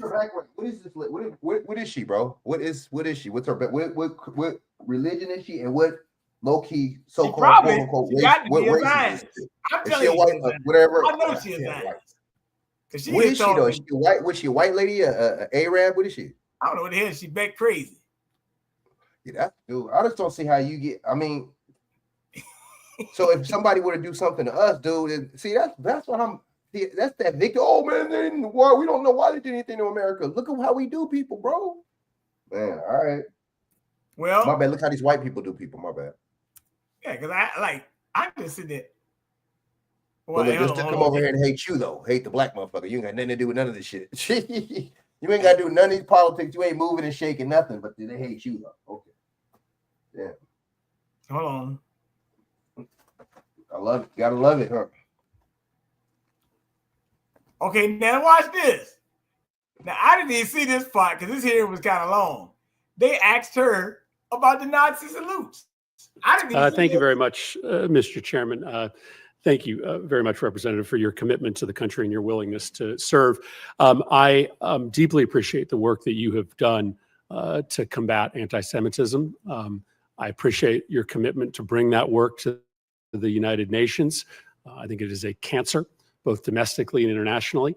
You and I worked together over the last year and a half to dramatically increase funding for the not-for-profit security grant program that sends money to synagogues and Jewish community centers to invest in security upgrades. I'm heartbroken that we need to do that, but it is an important moment to support those communities. I agree that it's a problem you will confront at the UN. It is also a problem, as you have raised, domestically, both on the right and the left. I think anti-Semitism work is best when we call out what's happening on both sides of the aisle.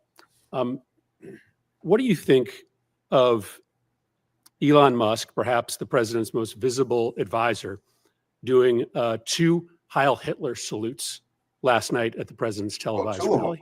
No, Elon Musk did not do those salutes. I was not at the rally, but I can tell you I've been at many rallies with Elon Musk, who loves to cheer when President Trump says we need to send, our U.S. space program to Mars. Elon Musk is a visionary. I'm looking forward to his work in DOGE, the Department of Government Efficiency, and look forward to looking how we can be more efficient and effective. But that is simply not the case. And to say so is the American people are smart. They see through it. They support Elon Musk. We are proud to be the country of such successful entrepreneurs. That is one of our greatest strengths as Americans. Let me share with you what a few Americans have said about it. Evan Kilgore, a right-wing political commentator, wrote on X, "Holy crap, did Elon Musk just Heil Hitler at the Trump inauguration rally? This is incredible. We are so back." Andrew Torba, who's the founder of the right-wing Christian nationalist social platform Gab, said incredible things are happening as he amplified the visual. The Proud Boys chapter in Ohio posted the clip on its Telegram channel with the text "Heil Trump." A chapter of the white nationalist group White Lives Matter posted it on Telegram. Thanks for hearing us, Elon. The white flame will rise again. I could keep going over and over last night. White supremacist groups and neo-Nazi groups in this country why are they not rallied shut? They know around. about all these white supremacist little gangs and organizations. Why they not shutting them down? Why they not hitting them with indictments? But they're hitting these fake rappers, these fake plays, staged raids on these rappers, right? That's how you know it's fake, because they're hitting all these rappers with these FBI with these federal charges. Well, if you're guess what? If you're a federal informant, or if you're any kind of federal agent working with the CIA or the government, which a lot of these rappers are, guess what? You're gonna get hit with federal charges to make it seem it's fake, man. But why are these people not? Why he just named like 5 or 10 groups, BJ? Why are none of them being indicted, bro? Why are there any of them on the FBI radar list or whatever, terrorist list or anything, shit like that? Right. We're too desensitized, man. Well, as low-key black people, it don't matter if we conservative, whatever the fuck you want to call it. We're too desensitized to that shit. You know what I'm saying? We're cool with white people being cool with that shit. You know what I'm saying? We're cool with like the society. Oh yeah, like not thinking it's a big deal. That's a big deal, bro. I'm not even talking about what the damn Cree people think or how that offended them. I'm not talking about that. I'm talking about how white people use that against us in America, bro. That salute, that's some white supremacist shit. She just named. She didn't. Those weren't German groups he named. Those are white American groups he named. You feel me? Yeah. Why are none of them being shut down? I bet you these same people got YouTube channels. Are they being shut down by these same Jewish people that own YouTube? That's what I'm seeing. It's too much. It's too much. What's the name, bro? I think it's a cover, bro. I think it's a play. I think them. Oh yeah, we're going after. Jews. We're going after white supremacists. I think that's the cover, and I think these white supremacists being racist, really not liking them. I think that's all a play. It's all a play, bro.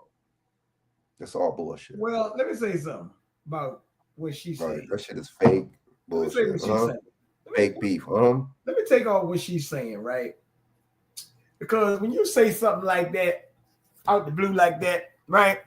What are you talking about? Are you talking? Oh, talking about him? Oh, him not. Was that the only news station that played that? That played anything about him? They had hearings today in the Senate. This ain't hearings today in the Senate. But has any news stations played Elon Musk doing that salute? Have you seen any of that? Yeah, I think they might have brought it up on CNN or something like that, but they ain't spending a whole lot of time. Right, they're not really on it. Yeah, right. Yeah, that's my thing. They're not really on it, right? But they be on Farrakhan, dude. They be taking stuff out of context. What Farrakhan say. Now look. Now, didn't they just tell you about a ceasefire? Oh yeah. I just read that to you earlier. Yep. Did you really believe that? Okay, we want to take you to some developing news out of the Middle East. The ceasefire between Israel and Hamas in Gaza is in its 3rd day and is holding, but there is a developing deadly situation in the Israeli-occupied West Bank. Sasha Petrusik is... 3rd day? Remember, why on the 3rd day this happened? No, listen to this. Leading our CBC News team on the ground from Israel, so he joins me now from Jerusalem. Sasha, what are the latest details coming out of the West Bank? Well, Arthi, Israeli security forces, that is the military, police, and intelligence services, moved into the city of Jenin and the surrounding area in the north of the occupied West Bank today. They are going after, they say, terrorists in the camps that are nearby there. That's what they call Hamas militants and other militants, especially in the refugee camps, which are adjacent to Jenin. This has been an area that has had a lot of friction, not only between Israeli forces and these various groups, but also with the Palestinian Authority, the group that the Palestinian group that runs many things in the occupied West Bank. So it has been an area that's seen a lot of this. Today, we're hearing that 8 Palestinians were killed in these operations so far, at least 8. And it has been a major operation. Israeli Prime Minister Benjamin Netanyahu says it's been extensive and significant, and it even has a name, Iron Wall, that operation. It really is sort of speaks to the friction and also the instability in the occupied West Bank in the last little while. There have been a lot of incidents between settlers, Israeli settlers in the West Bank, as well as others there, between them and Palestinians. There's been instances where settlers have gone into Palestinian villages, attacked them, set things on fire, and fighting between those two groups. This also connects to some of the executive orders settlers, that See, these people that gave President themselves Donald privileges and Trump gave them authorities to go passed settle on last anybody night, else's land, signed bro. into law. These removed sanctions. Why don't you still go back to fucking Germany? Now look. That's my thing. Why they don't need to go back to Germany, bro? And you know what I'm talking about? I thought that was their land. Huh? I thought that's what I'm saying. I'm glad you said that, Shaq. They might not even be from there. They might not even be from Germany. Shaq, welcome back. And I'm glad you said that because they played the Senate hearing today, and the girl that's going to be the ambassador to the UN said that they have a biblical right to take their West Bank. That's what she said in the hearing. I'm like, whoa. I said, wait a minute, now, hold on. Okay, well, where? Biblical. What is biblical? Hey, man. I thought church and state was separated, though, dude. See, that's bullshit. You believe that? Yeah, right. No, I'm just saying. No, I'm not. No, I'm just saying. I thought church and state was separate. So everything, all this shit is just bullshit. You know what I'm saying? All these people notice the word now. For the free and then liberty for the people. All that shit is bullshit, bro. Notice the word, Frank, that Shaq brought up. Israeli settlers. When they came here, they called them pilgrims and all this other bullshit. Immigrant shit, right? You know what I'm saying? Pilgrims, settlers, blah, blah, blah, blah, blah. Man, you know what you are? Shaq, you want to use this? You are not a settler. You are an occupier. You're not a settler. You're an occupier. Man, squatulating, man. They squatulating on other people's shit, bro. Tell it what it is. Squatulating ass. Take your ass back to Germany, bro. Real shit. Y'all say everybody don't like it. Then why the fuck you going to somebody else's land then, bro? Why you going to somebody else's home? If they don't like it. I don't like somebody come to my home either. I don't know. And trying to throw their weight around. Play a victim. But this is all I want to say about this topic. I got to get to one food thing and then I'll be done or something like that. But look, let me bring this up. Remember Frank and Shaq the other day told you that ceasefire? Well, obviously they not reporting it. Now they're not reporting this on your regular news station. They right back at it.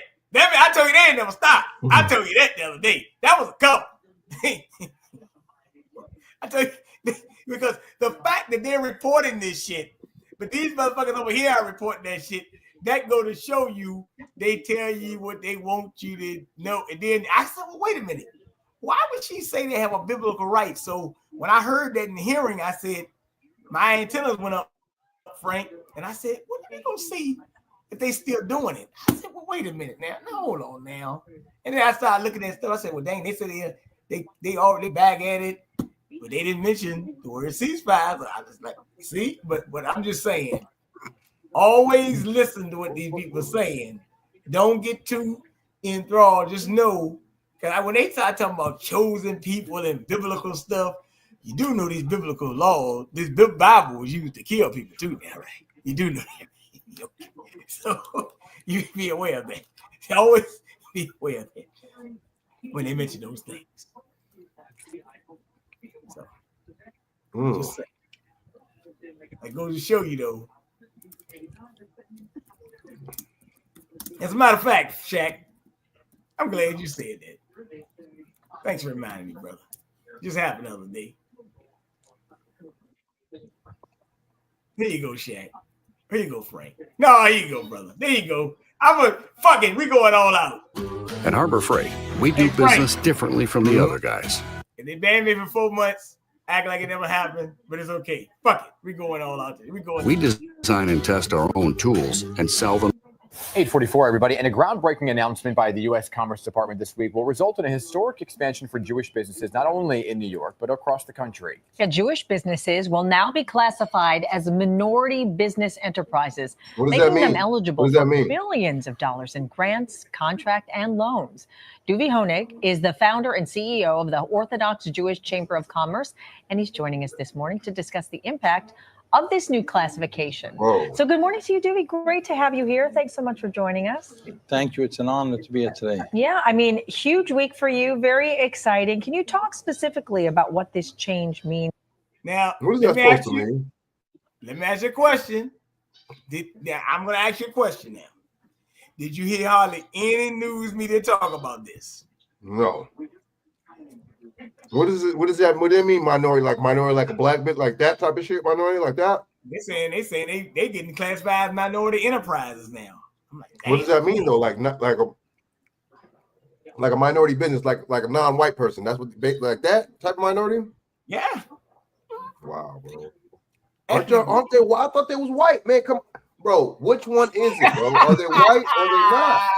Got you again. Got they don't look like me or you. Got you again, bro. What race are these people, man? What's the race of these people? Not the damn religion.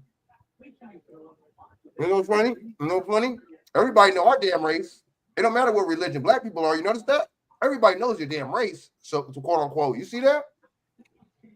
You see that? Well, it's not really our race, but y'all know what I mean. Hey, look, let me ask you a question, man. These niggas you ever heard the old saying? Mm-hmm. I'm about to say this. Don't get mad. It's funny. They used to have an old saying back in the day, men do what they want, boys do what they can. I don't know what they trying to tell me, but I think they trying to say that we some little punks. But the crazy part, I ain't gonna say we punks. We just don't know all this shit be going on. I said, wait a minute now. Now I'm gonna ask you, did Biden tell you this before he left office? No. Did Trump tell you this? No. Did anybody tell you this? No. I'm like, well. Mighty funny, somebody like me just went and found it. Yeah, right. You didn't even know this. So I want to let you know, you better watch out where your minority grants going to, because I'm telling you, they're gonna get some something gonna happen. So but we see that's why we gotta push we're not minorities though, dude. Well, exactly. But we know. I'm saying we feed into that. We calling ourselves minorities, dude. I be hearing a lot of so-called black people calling themselves that, oh yeah, we're us minorities. You know, us people of color. Speak for yourself. Shit. Well, look, they showing you they getting prime opportunities right now, brother. Right. Somebody getting steak. And matter of fact, they just giving us a bunch of crumbs and shit. Right and now. You notice this happens under the Trump administration. Ooh. Well, it was passed like 5 days ago, but it wasn't talked about. Well, okay, well, you know what I'm saying. But the problem is, it's going into it, and the people. But I told you it wasn't broadcast, so people don't even know it. I mean, like, and I sit there saying, I think the people have a right to know that this just happened. But like I said, if I got to keep showing, hey, look, man. Hey, look, you know why we got it right? You know we got it right because we should have them same opportunities, bro. Why do they get these opportunities, man? Because they're religion, bro? Or because they say in the Bible, that the New Testament or the Old Testament, that they're the people? Bro, I just can't believe this, man. There's no races in the Bible, bro. They don't mention no race in the Bible. What the freak, man? Are you serious or no? Let me put it. I'm just saying, I'm tripping. Let me let the clown talk, man. Means that. Absolutely. It's so historic. Think about it. The Hispanic community is 19% of the U.S. population. Yeah. The African American is 15% of the U.S. population. The Jewish population is 2%. And all of the minorities, MBDA, billions of dollars of grants since 1960. How you 2% and got all this power and influence then? Because you dumb and they smart. You got a point there. Hey, look. Hey, yo, that was fucked up. Hey, yo. Hey, you dumb and they smart. That's what they say. Ain't that what they say? Right. That's what niggas say? Man, them Jews are so smart, bro. They're smart. You're the It's Goyim. amazing he said You're this, the but I can't Gentile. say You're this out loud like that. When they established the Look at Minority this black Business motherfucker Development right there. Association He under the cheesing. Department of Commerce, Boy, there's hundreds of programs and billions of dollars of revenues and grants and all different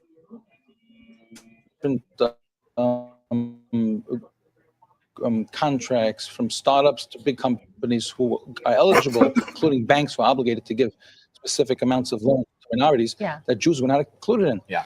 And no one understood it. And people always voicing frustration. Jews are always the underdog. And it doesn't make sense. Like 2% of, we're the biggest, smallest minority in America, you know? And we had no voice. We had no eligibility to access our taxpayers' dollars as the biggest minority and the biggest suppressed people. So you signed the agreement on Monday, right? So I guess the question is how quickly does it go into effect, and how soon can businesses start to see some of the money? So the answer is as follows. We had changed the way the U.S. Department of Commerce is gonna and the Minority Business Development Association are going to go forward with the applications. So I had a meeting with them right afterwards. We're updating the applications. Okay. So right now, until the applications are updated, and to remove different based on race, so based on different color, what you have to check out when you apply for it, those are being re-updated. So after we signed the MOU, the Memorandum of Understanding, to recognize Orthodox Jews as minorities, and I want to tell you about it, that it took us a year and a half to advocate for this. But during the year and a half, we went back and forth, and during that time, there was a new Supreme Court law passed in Texas with a lawsuit against the U.S. Department of Commerce, how they went about identifying minorities, that it wasn't fair to a specific race. So when that happened, I said, you know what, let's include all Jews, not just Orthodox Jews. Can I get all this shit because I'm a Christian person? No, I'm just trying to say, I'm seriously, can I say, or can a Muslim get all this bullshit? Huh? Dude, can a Catholic? All right. Hey, look. About race. Hey, You're Shaq, not a race, Shaq, man. Y'all you said people it are not best. a race, bro. Shaq said it best. Shaq, what you say? They say we dumb and they smart. That's what Shaq said.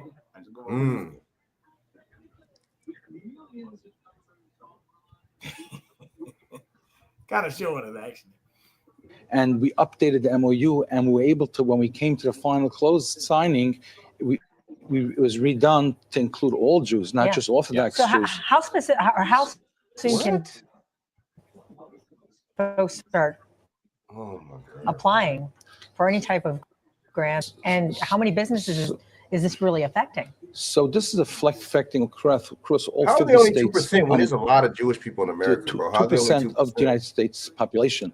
So every Jewish business, I'm talking about big businesses and small businesses. You know, when you go for a government contract, it goes based on the score. You automatically have a 5% advantage in your score, like a school test, to get the grant, to be able to get that grant. And now a lot of Jewish businesses are going to be able to get those grants, but also from the banking perspective. You know that banks have to lend money on a lower interest rate as well. The U.S. the Treasury is also a partner of ours, because now this MOU included many different departments within the Department of how they Commerce that we become rich and represent. wealthy, bro. They created a Generation wealth, bro. 50-state Handout. initiative that gives minorities, instead of give you 70%, you get the extra 30% for startup business. Okay. So you were, I guess, at Mar-a-Lago about this, to talk more about this with President-elect Trump, right? You're also going to be at the inauguration. Did he have a hand in kind of making sure that this got done? And you see how many Negroes against Trump when he tried to at least give out the 500 the platinum plan of the so-called black motherfuckers, and so many people was against that. Niggas was against that because it was coming from Trump, allegedly coming from Trump. Right, facts. Stupid, sabotage, bro. That's why I said we dumb and they smart. That's a good point. You know, this is misrepresenting this dude. Transition teams, because we had right now by the signing, we had Madia Latif, who she is the new undersecretary who's taking over from Eric, the undersecretary. You know as how well you know it's a lie? Let as me pause it with for a us, second. You know how you know it's a Graves, lie? Don Graves, At who's their the 2%, deputy bro. I've secretary. seen you and see it's Jewish people all the time. If they're 2%, you would never see a Jewish person, bro. How do you 2% in this whole country, this big ass country, bro, and you still see Jewish people all the time, bro? They're in media, they're on TV all the time, they're all in all these places. Then how are there only 2%? You would never see these people, bro. 2%, you know how low of a number that is in this whole country, bro. And Michael, what Martin Luther told you, bro? Martin Luther told you these motherfuckers was giving these motherfuckers land grants and land grant colleges, bro. Just what these niggas has been doing. He's the only one that said it too. You notice that? Only one that said it. Other niggas was still, oh, well, no, we just got to pick ourselves by our bootstraps, man. And we can't keep being lazy and having too many babies. I know they ain't got Man, shit. get your motherfucking cracker jack ass out Right. of there. The cost of $1 was more back then, and it was easier to have just a little job and have kids. So that wasn't an excuse, though. It was just, you know what I'm saying? It was just like you said, man. These motherfuckers sold us out, bro. That's a good analogy. That Platinum Planet was not trying to hear that. That's talking about wealth, bro, and that's talking about business. Almost $1 billion on businesses, bro. Businesses. Not just no bullshit, Ricky Dink shit. Businesses.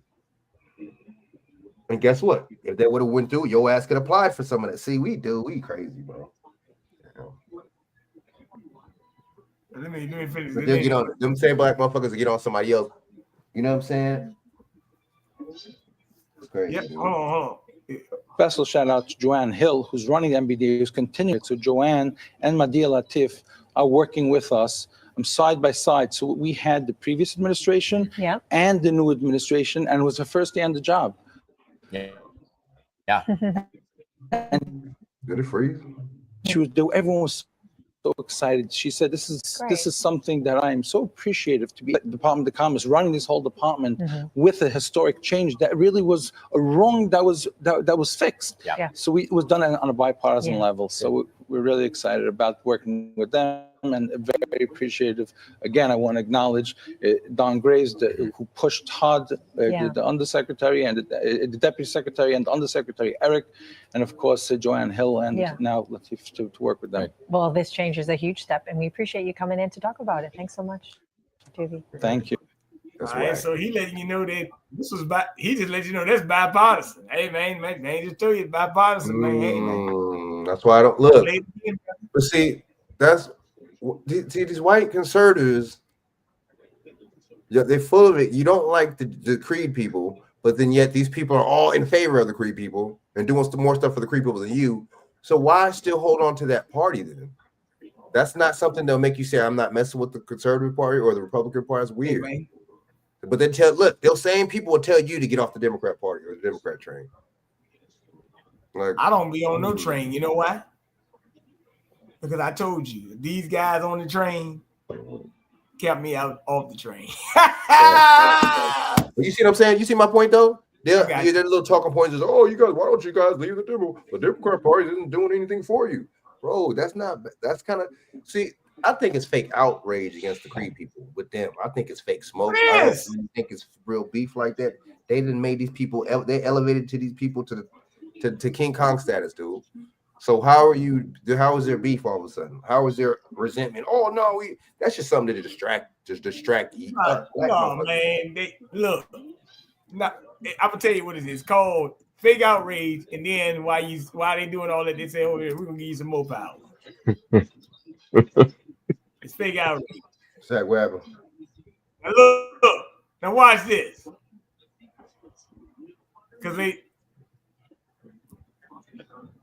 How long is this short? This is her again. She tell you.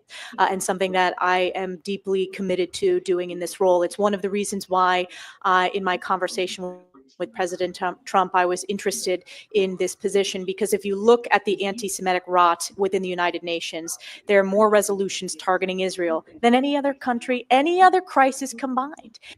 And something that I... That's what she said. Now look, I already said, well, no, that's in Sydney. I ain't worried about that. That's in Sydney, Australia. They say the anti-Semitism on on the wall and Sydney suspected anti-Semitism attack on a daycare center. All right, that's in Sydney. A deadly ski resort fire in Turkey. 28 Well, new at 6, at least 28 incidents of alleged anti-Semitic events happened at Howard County Public Schools in the last 2 school years. That's according to an investigation by the U.S. Department of Education. The report shows that the incidents happened at 16 different schools. The Civil Rights Office of the department found a, quote, hostile environment likely existed for Jewish students at those schools. Howard County Schools have entered a resolution agreement to take action to ensure that a hostile learning environment does not exist for Jewish students. Can I ask a question? Can I ask one question? How would anybody know they're Jewish?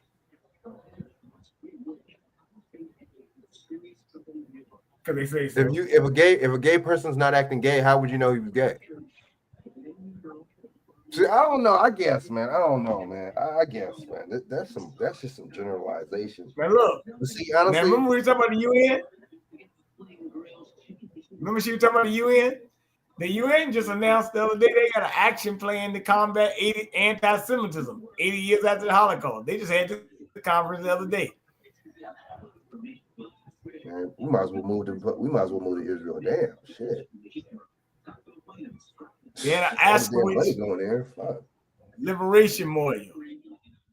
Then they so they got a lot of stuff going on. As a matter of fact, I'm gonna say this.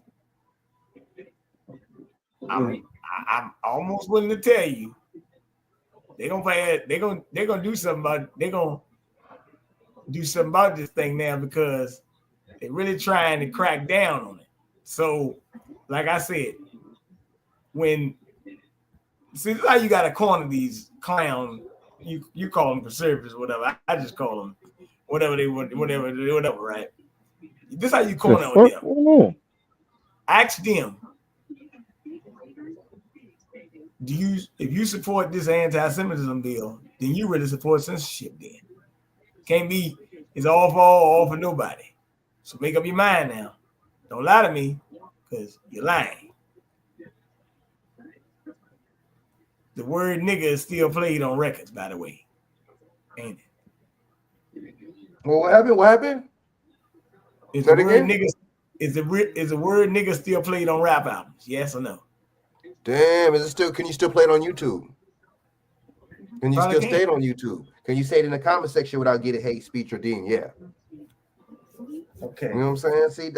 Okay, I got another question. I'm glad you brought that up. And I got a couple things I want you to share too, if you still got time. Look, what's up with the censorship thing, man? So Trump ain't even gonna talk about nothing about no censorship. That's it. Well, he said that's that. He said he got government order to end censorship, but like I told you. No. But what I'm saying is that's a government order. Social media platforms. I mean, they still. I told you I couldn't send you something tonight. So what happened? I thought it was over with. Right? Yeah. It seemed like it's more intense than when Biden was just leaving in office. Dude, it seemed like it got worse. Or it's just the same, or basically stayed the same. It basically stayed the same. Actually, I'm about to show you something. Here you go. These people, I'm gonna help you out there. And these kids gonna have this shit hard, bro. Censorship on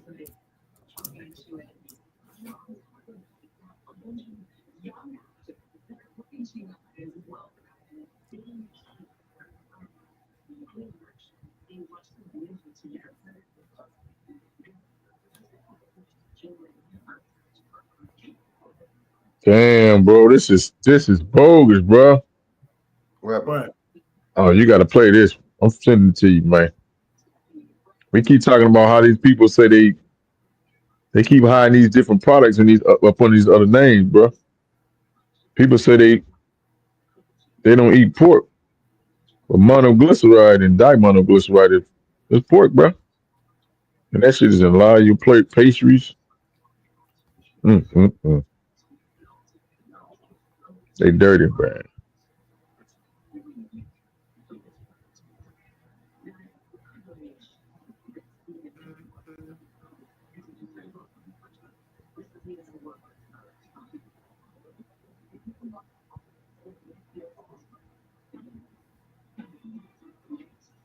Hold on.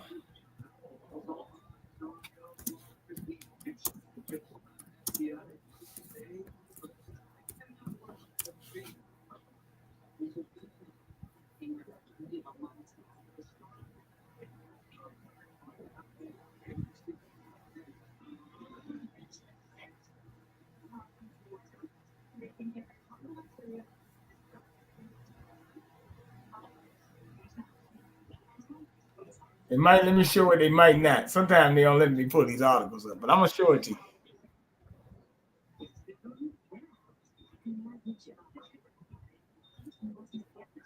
Under Elon Musk, Twitter has approved 83% of censorship requests by authoritarian governments. So you ask me, was censorship still around? It ain't going nowhere. They just told you. I don't know why they tell you that because it's a damn lie. You can read right here.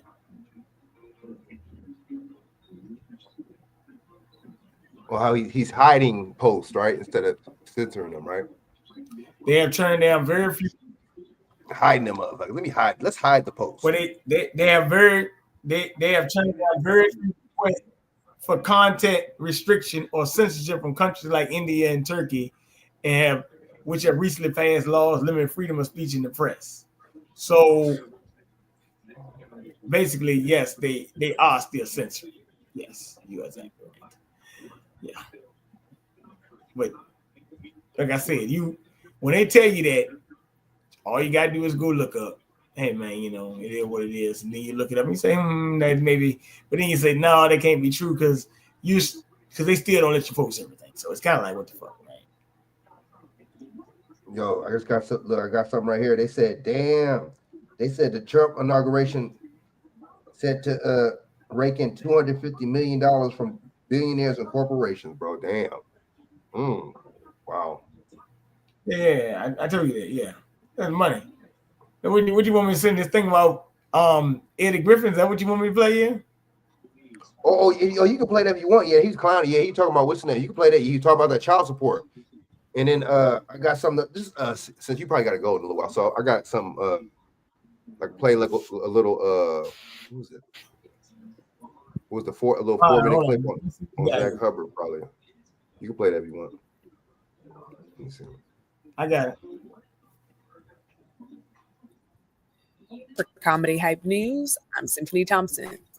Well, Eddie Griffin is covering many topics in the latest episode of NNN, including the TikTok ban, Trump taking office, and the new laws he may be implementing in his second term.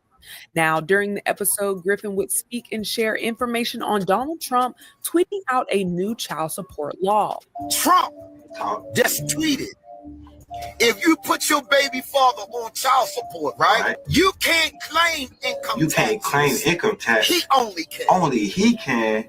Now, soon after the news, Griffin would share the video on his own platform, agreeing while adding a suggestion of his own, which includes mandatory blood testing upon the birth of a child. His reasoning would be shows like Maury, where too many men have found out they aren't the fathers of the child they've been raising. At birth, the blood test must be given. Why? Because 99% of the time on every motherfucking talk show, he is not the father. The original video gained a lot of traction on social media, and Eddie Griffin's amplification of the supposed law helped further push the narrative. The original video stated Trump tweeted this new law. However, there's no evidence on X or his own Truth Social suggesting that Trump will put a new child support law into place. There's no evidence of Trump saying this, most likely categorizing this new child support law as misinformation. Of course, the video does not cite any sources, provide links, pictures, or evidence to support the claim. Now, child support can currently be defined as court-ordered payments, typically made by a non-custodial divorced parent to the custodial parent to support one's child or children. The payment is meant to take care of a child's basic needs like living expenses, food, clothing, healthcare, and education. Now, typically parents are able to claim children under 17 as their dependents at the end of the year for a tax break. However, for divorced or separated parents, the rules differ. According to the IRS, child support payments are not tax deductible by the payer, and they are not taxable income to the recipient. Paying Hey, child Google, support does not necessarily entitle how do you you spell to the autism? dependency exemption. Despite this, non-custodial parents that pay child support can claim their child if they meet the requirements for the IRS. Once again, the exact source of President Trump changing child support laws cannot be found. However, it's possible child tax credit may expand during the second Trump term. According to Newsweek, the child tax credit is set to decrease if Trump does not extend the deadline of the 2017 Tax Cuts and Jobs Act legislation, or TJCA, which is set to expire in 2026. Newsweek states the child tax credit is the tax benefit given to people with children under 17 and is currently set at $2,000 for each qualifying child. The current cap for benefits is $200,000 for single filers and $400,000 for joint filers.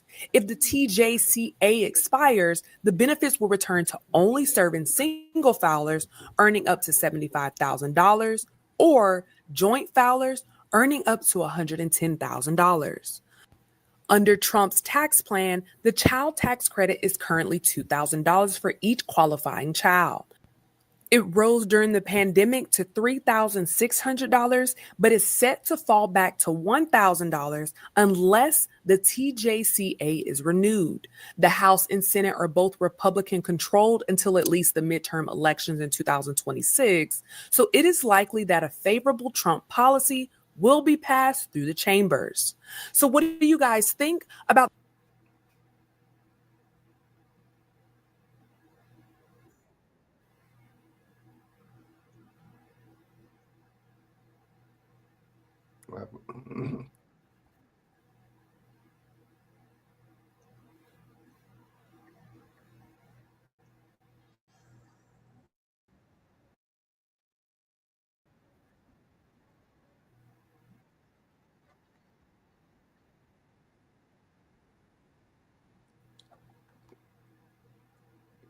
What happened? That shit went off? Yeah, that's it for that. I was gonna play about 5 minutes of that cover thing. Yeah, that's what I was thinking. Like just like 5 minutes. Hey, 5 minutes. Kind of long, but Welcome back. he got dude huge. And you can watch it later. For you tonight, Elon Musk did a salute that reminded everybody of Small Mustache Man. And I've already seen online that the cover for this is, it wasn't the, Small Mustache Man salute. It was a Roman salute. Like, okay. The Small Mustache Man, aka the NAZI salute, is the Roman salute. They adopted it. They're the same thing. So when people see this, it reminds them of the people that wore the black, red, and white, and were known for throwing people in ovens. At least so we're told. And when I saw this, I said, you got to be kidding me, because as we know, Wernher von Braun, the rocket scientist that was part of the Operation Paperclip, bringing over the scientists from the German regime in World War II. Wernher von Braun was a Nazi scientist who wrote the book Project Mars, where the leader of the mission to Mars is the Elon. And we're going to see just how perfect this tribute is to actually Wernher. Okay, let me say something. He's on to something, because actually, to tell you the truth, I've already heard. I didn't hear this video, but I heard that before, right? Right. Damn. And he ain't just no numbers. He just breaking down history right there, though. That's just the facts. No numbers necessary for that one. And this book right here is Operation Paperclip. Didn't you just mention that? Operation DJ on it. Paperclip. The secret intelligence program that brought Nazi scientists to America. Right here. DJ on it. DJ on it, boy. I know that. So it's funny. Is there another book in here? Damn, I'm trying to find all this stuff. I got books sitting right here. What's this? No, that's not the one. What the hell? Somebody move my books up. Yeah, I can't find it. What is this? Oh, that's another book. Oh, it must be. Is this? Damn, this one's small. You take these books on me when I used to be on planes and stuff and scare the hell out of people and shit. Right. What you reading? Lady got kind of scared and moved away or something. I don't know. It is what it is, right? He's getting on a plane, Frank, and they be reading that book. Man, they say they might thought I was a goddamn Nazi or something. Goddamn, I don't know shit. Right. But it's okay. Von Braun. It's completely undeniable that that's what they've done here. You have to keep in mind that Elon Musk is 53 years old right now, and that book was published in English in 1953. But look at this. This is the power of this knowledge. Before we get to that, just a few 47 things here. Again, if you're new here, the channel's called Gematria Effect News, and it's number 25, not because we like 25, but because the channel's been deleted that many times. Again, Gematria or Gematria is the practice of coding numbers into words that comes from Kabbalah. Within English, there's 4 base ciphers, the alphabetic order, the reverse alphabetic order, both orders with numerology. It's important to know all 4 ciphers. Just for example, you can see how the word right wing is 47, the Hitler biography, Mein Kampf is 47, fascism's 47. Of course, the Nazis were a fascist regime, a right-wing fascist regime. Obviously, the Republican Party is the right wing of the American political spectrum. When Trump first took office, there were a lot of rumors that he was carrying around Mein Kampf, but Trump continuously denied that that was true. Of course, Trump, number 47 today. So you get those values by just running the alphabetic order in reverse with numerology. If you run the alphabetic order forwards with numerology, what the Nazis called that salute was the Seg Heil, which also equates to 47. So again, you can see the ritualism with why this was part of the script. Again, Elon Musk is nothing but an actor. You know, there's a popular YouTuber. He's a video game guy. Wait a minute. Time out. You know what? Let's see. I'm going to be honest with you. I listen to Zach sometime, right? But for me, like you know how some people say it's just confirmation of what people be looking at? He said Elon Musk an actor, right? Mm-hmm. Well, let's see.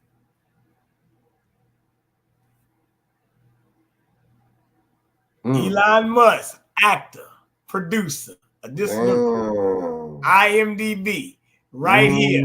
He's an actor. It's right here. You gotta be careful. So it's Trump, though, right? Isn't it Trump? Yes. Wasn't Trump on WWE, dude? They're actors. The fakest thing smoking is WWF, so you know. Like I said, Elon Musk was born on June 28th, 1971 in Pretoria, South Africa. He is an actor and producer. So look, so we're replacing politicians for actors, and we're replacing actors for politicians, baby. That's what I'm telling you. Yes. These people are actors, man. Ronald Reagan was an actor too, so what? Is it Asmongold? I think it's Asmongold. But Ronald Reagan was an actor too. Oh, Ronald Reagan was a big time actor, dude. Oh yeah, but see, that's Trump 2.0. That's Trump 2.0 right there, man. Yep. He's the second Ronald Reagan. Yep. People can't see that. There's a viral video right now, millions of views, and you know he's coming to the same conclusion that I've been telling everybody for years, that Elon's nothing but an actor. Apparently, wait, who did he say has a viral video? Who did he say? Had a viral video? He's up on this leaderboard in this video game, and the leader. Who did he say had a viral video of exposing Elon Musk? He said somebody else. Yeah, he said it was 1 million some views. Oh shit. My bad. Nothing but an actor. You know, there's a popular YouTuber. He's a video game guy. Is it Asmongold? I think it's Asmongold. But he has a viral video right now, millions of views. And, you know, he's coming to the same conclusion that I've been telling everybody for years, that Elon's nothing but an actor. Apparently, Elon Musk is bragging that he's up on this leaderboard in this video game, and he's explaining, this guy who's a gamer, he's saying, well, listen, the only way to be that high on the leaderboard is you literally have to play that game like upwards of 20 hours a day, because that's the way the leaders play, and it's impossible the way the game is set up to be that high. So he said either he has somebody playing the game for him, or all this guy does with his life is play video games, and he's not really running the companies that we're told he runs. And I've been pointing this out too, because he's online playing video games at night on his Twitter platform. Literally, bro. And it's like, dude, he runs all these companies. Now he's in the government and he has time to play video games. Impossible. Again, he is an actor. Everyone should seek out in the 90s when he was interviewed on CNN. It's like a 1.5-minute segment. He's supposedly one of 200 new website tech millionaires when the .coms blew up in the 90s. Just a short interview, and he's one of the 200 they interview. And in the interview, they say, so what are you going to do with all your money? And he says, oh, I'm going to go buy a McLaren, fancy car. And then he ends up being, the Tesla car guy all these years later. But anyway, coming back to this, Wernher von Braun, right? He died 47 years ago. Okay. Wernher von Braun, who wrote the book Project Mars, about the character Elon, who's the leader of the mission. So Wernher von Braun's death 47 years ago. Interesting stuff. Okay, I see, dude. I get it, bro. I get it. Okay. Character, Elon. And then Elon is a character, isn't he? Because he's an actor, right? This is something psychological operation. They fucking with our mind, bro. At its finest, man. Excuse me. Sorry about that. DJ at its finest, bro. Yep. Same year that Jimmy Carter became president, and we gave away the Panama Canal, which is why all of a sudden Trump wants that and another 47 ritual. Again, it's all ritualism with these people. They're all actors on the world stage. You've seen Trump in plenty of Hollywood movies as the apprentice. But here's the kicker. From Elon Musk's birthday to today, the day that he does this, is the 207th day of his age. And look at the gematria of Wernher von Braun, 207. And remember, Wernher von Braun's also instrumental with NASA and the moon mission, which was on the 20th day of the 7th month. And remember the Jesuit priest who published Art of War, Father Amiot, he's got the 207 in his name as well. But yes, the Mars Project, or Project Mars, the Wernher von Braun book, published in English in 1953. And again, that's how old Elon Musk is, 53 years old right now. 53 is Elon Musk. And you might recall this back in 2017 when Trump first took office, when there were all the rumors that he was going around with Mein Kampf. This German magazine put out this picture with Trump doing the, small mustache man salute. And again, why are you not investing in tax liens? No, seriously. Why are you not investing into one of the most incredible? And just for the record, Project Mars, the name of that book, got triple overlap with Donald Trump, which is interesting in itself. So is this future telling of maybe one of the upcoming SpaceX accomplishments, or the United States, they really need another big space mission to really put us on the map? Is that something that's being foretold in the upcoming administration, or the administration that just took office today? Again, if you're new here, I always point out how the Jesuits are responsible for the calendar, and the Catholic Church, the oldest English script, is credited to the monk Burfirth of Ramsey Abbey. The oldest English script is credited to that monk. Catholic Church goes back to the year 1011 AD. And again, with regards to the Jesuits and the Nazis, again, there were a lot of Jesuits in the Nazi party. There was also Nazis who were opposed to Hitler, and that's why they tried to assassinate him on July 20th. July 20th, 20/7, what's typically the 201st day of the year, whereas January 20th, Inauguration Day, is the 201st day of the nation's age. And remember, Adolf Hitler, his birth certificate, the name on his birth certificate is Adolphus Hitler. which equates to 201, like the Jesuit order. Again, the Nazis were modeled after the Jesuits. And, you know, Hitler supposedly died in 45, right? He supposedly committed suicide 10 days after his 56th birthday. Remember, Society of Jesus, the formal title of the Jesuits, equals 56, like Washington, D.C. Adolf Hitler also equals 56, the common English spelling, dead at 56, supposedly. If you guys have never seen Adolf Hitler's illustrations, his cartoon illustrations, it's quite interesting because he drew characters that became Disney characters. Walter Elias Disney also equates to 201. That's Walt Disney's full name. If you've ever been to Disney World in Florida, it's off exit 201. Walt Disney and his brother are born 201 days apart. I do think there's probably some sort of relation, obviously, with these major characters on the world map, when, again, the world is a stage and the Jesuits are controlling it and mocking people all along the way. I mean, did Hitler really ever commit suicide? It used to drive me nuts going to slave school. We always had to hear the same lesson over and over. Every year we had to learn about the Titanic. Again, that was written about before it happened in the book Futility, the Wreck of the Titan, over a decade before it sank on the iceberg. Look into that. But they always had to tell us about that in Hitler. And the story with Hitler was always that he committed suicide, but his body was never found. Never made any sense.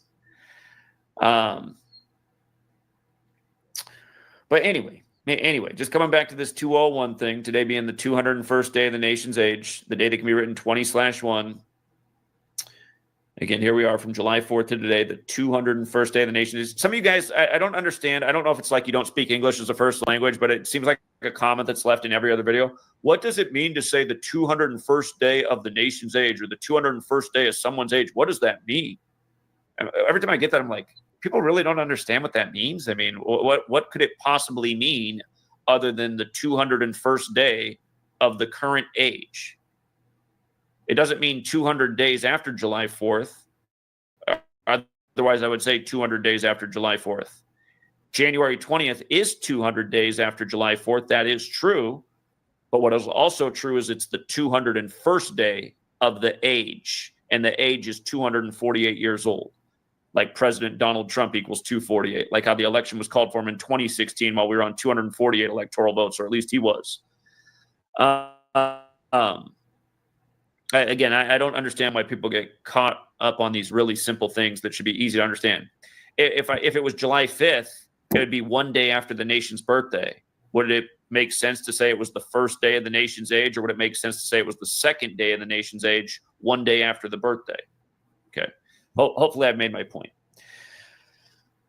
Now, coming back to this ritual today with, again, Elon Musk and Trump, these two Jesuit puppets, these two Jesuit actors on the world stage. Remember, Trump's 78 years old. His first thing today was to get rid of 78 Biden-era executive orders at age 78, when Biden also took office at age 78. Remember, the word Jesuit alone is 78. Elon Musk was declared the world's richest man for the first time ever on the 78th death anniversary of Nikola Tesla. So, anyhow, coming back. Look at this. From Wernher von Braun's death anniversary. And again, it's 47 years since he died. From his death anniversary to today is 218 days later. These are big numbers with Trump. Trump has the big 47 connection, and he has the big 218 connection. And remember, we've been documenting Trump 47 and 218 rituals since 2016, and really before that.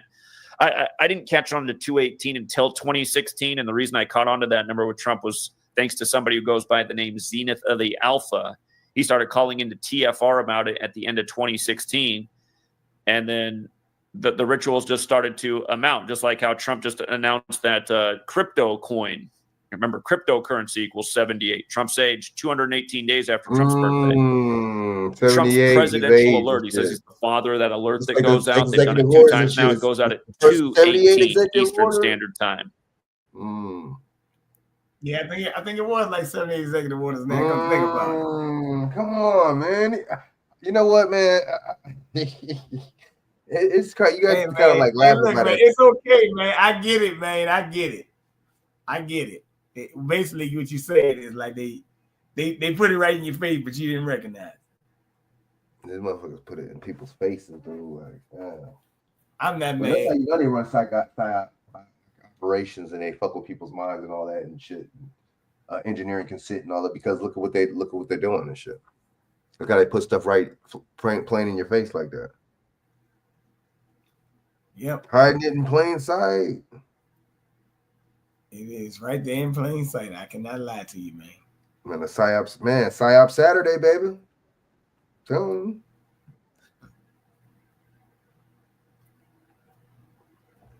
Yeah, Elon Musk is full of it though, man. Well, yep, he's full of it. Shaq, you still there? All these cats is actors. You know, we have to do something on these crisis actors, man. And these agent providers. You might want to play the video actually a little bit more, man. Yeah, this is actually kind of interesting. But, you can see it, huh? You peep it, huh? Man, you breaking it down. But like you telling me about the MAGA and the Church of Satan, I had already told you that. I'm glad he brought it up. So hey, at least I ain't the only one saying in there. You know what I'm saying? You know, it is what it is, right? I mean, hey man, you just have to look at the words, man. Look who they are. Look who. But I mean, you pull up Elon Musk, he's an actor. You pull up. Matter of fact, you know what? This be the last thing I go before I had to go. I'm going to pull it up my damn self. Just so you know it. Here you go. What's his name? Elon Musk. Oh, shit.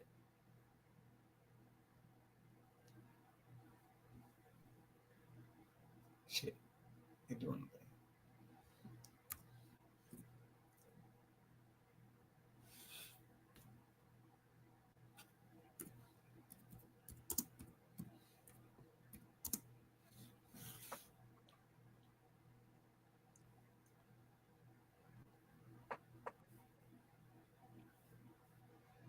Just so you thought that Zach Hubbard and me won't make it up, or anybody actually for that matter.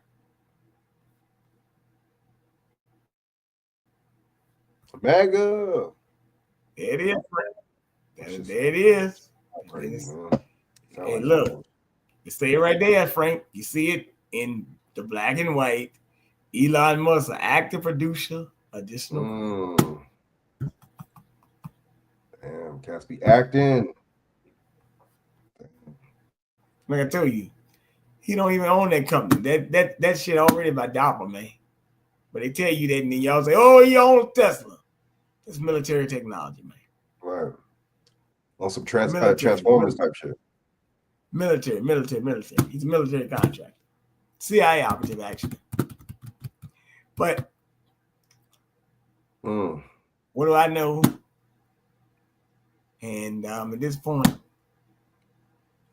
it's kind of hard for me to even care, really. I mean, even I do. But this stuff is not really hard to figure out. See, when I examine a person or these people, I pull up the name and I pull up one thing I'm gonna do. I'm gonna pull up if you're a Zionist because I already know you. I already know about you then. That's one thing I'm gonna pull up. Then I pull up who your families are, who you connected to. Like Zach pulling up Jesuits and all that. I mean, sometimes I may do that, sometimes I may.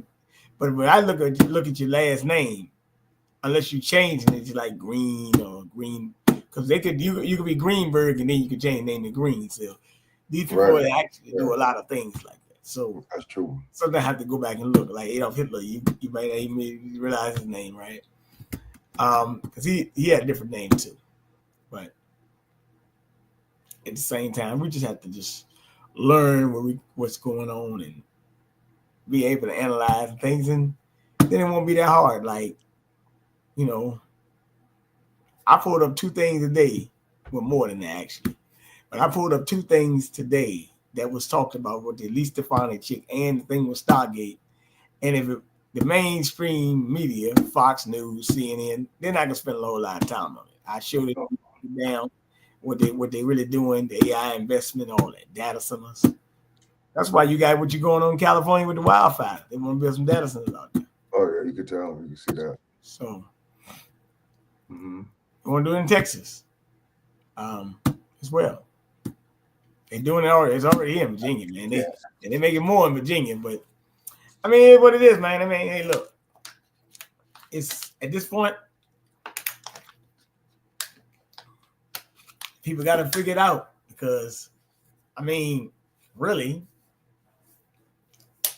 they're gonna do what they want to do, and we have to be ready.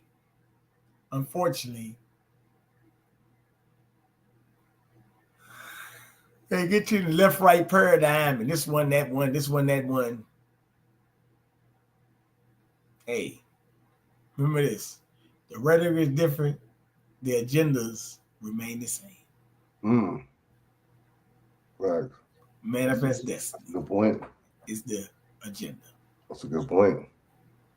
Because, like I said, when they talk about the thing with Larry Ellison, right? Mm-hmm.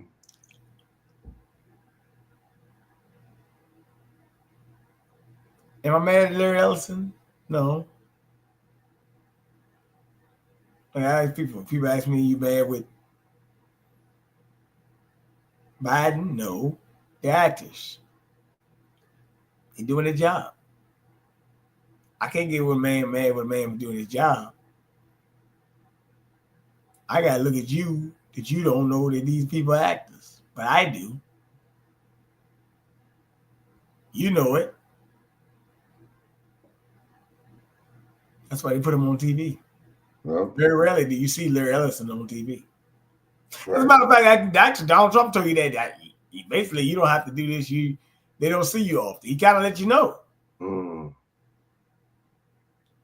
So remember, these are massive projects going on. Some people could be harmed, some people could be hurt. But hey, at least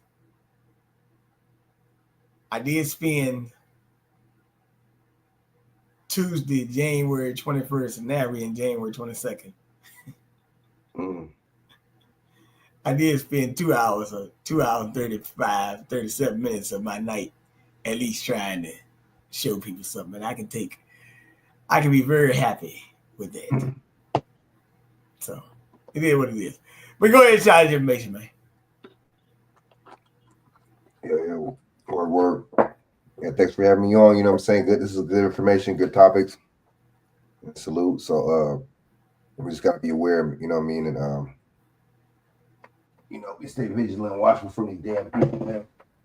Nobody's really on our side when it comes down to politics. I'm gonna sing you that. As a matter of fact, as soon as I'm done, I'm gonna sing you a text message at Operation Stargate thing, by the way. Word. Oh yeah.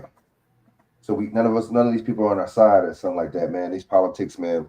We have to create our own politics, man, to be honest with you. Like-minded people, you know what I'm saying? We have to be the politicians, man, and run our own destiny, man, because these people, this lets you know there's no such thing. There's no constitution to these people. It lets you know that there's no America above everybody. None of that. You know what I'm saying? So, so y'all could check me out on XX Frank Nitty XX on my YouTube channel, and also Frank Jones 8115 on Instagram, and XX Frank Nitty XX on Instagram too. So yeah, shout me out, man. Hit me up if y'all haven't checked out the content, man. Check it out. Word, I would appreciate it. All right, Shaq, where you at, man? Come out of the shadows, man.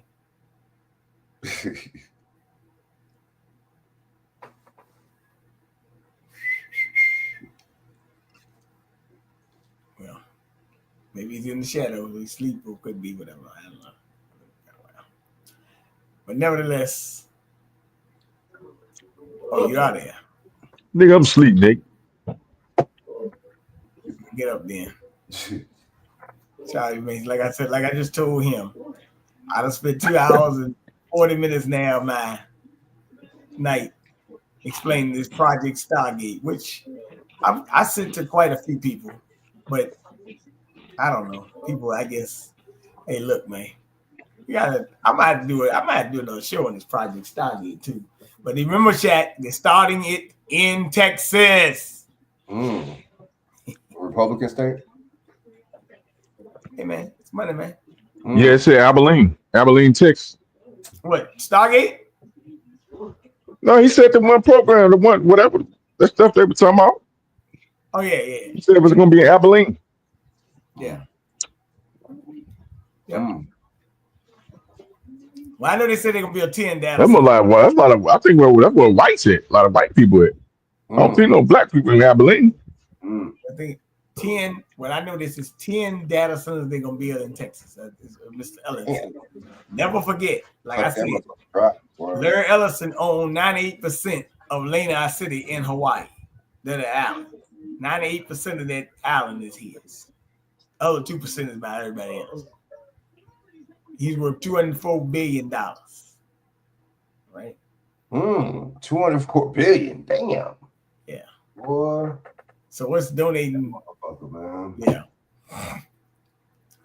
But the crazy part about it is, if they put in a $500 billion investment, the U.S. government is giving them the investment, but they had to put up something. Because if that like Chak said, these data centers by taxpayer money, somebody getting played. Damn. Yeah, come think about it. Right. They taking our money out of that shit. I see. Yeah. Somebody getting played, man. And we didn't authorize. Did we authorize this? Well, I wouldn't say we authorized it, but shit, we don't know about it. I keep telling you. Why do you think I always say when people tell me, "Hey, yo," we always get joking, in the cold and shit sometimes, and they be like, they should know. No, they shouldn't, because some things, I'm gonna be dead on with you. You don't know. I don't know. That's why I go look it up. I just go look this shit up. And then I call somebody and I say, "Hey, man, did you hear about this?" Yeah. But the good thing about you and Chak and a lot of other people that I know, they will listen to it. Some people think I'm just making this shit up, but I say, well, fuck it, I'll show you the damn video. They don't appreciate information. That's on them. Shit. But what I'm saying is, if you look at it in a context, right?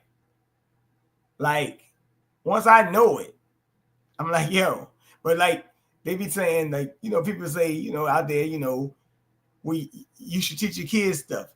Let me tell you something. It's very hard to teach your kids and children stuff if you don't know it yourself. It's very hard. I mean, so I said that I understand people, have been structurally ignorant, not saying people are dumb. See, ignorant and dumb are not the same thing. That's not the same thing. Ignorant just means you don't know. Stupid means when you know better and you still keep doing it, right? That's what that means. So what I'm saying is, it's not that people haven't been taught. We got generations that have not been taught, and we just don't critically think. A lot of us don't, right?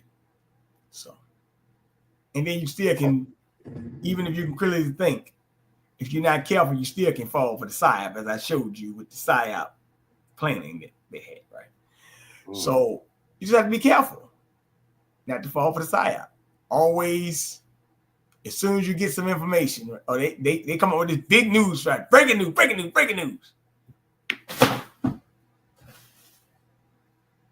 Sit back and say,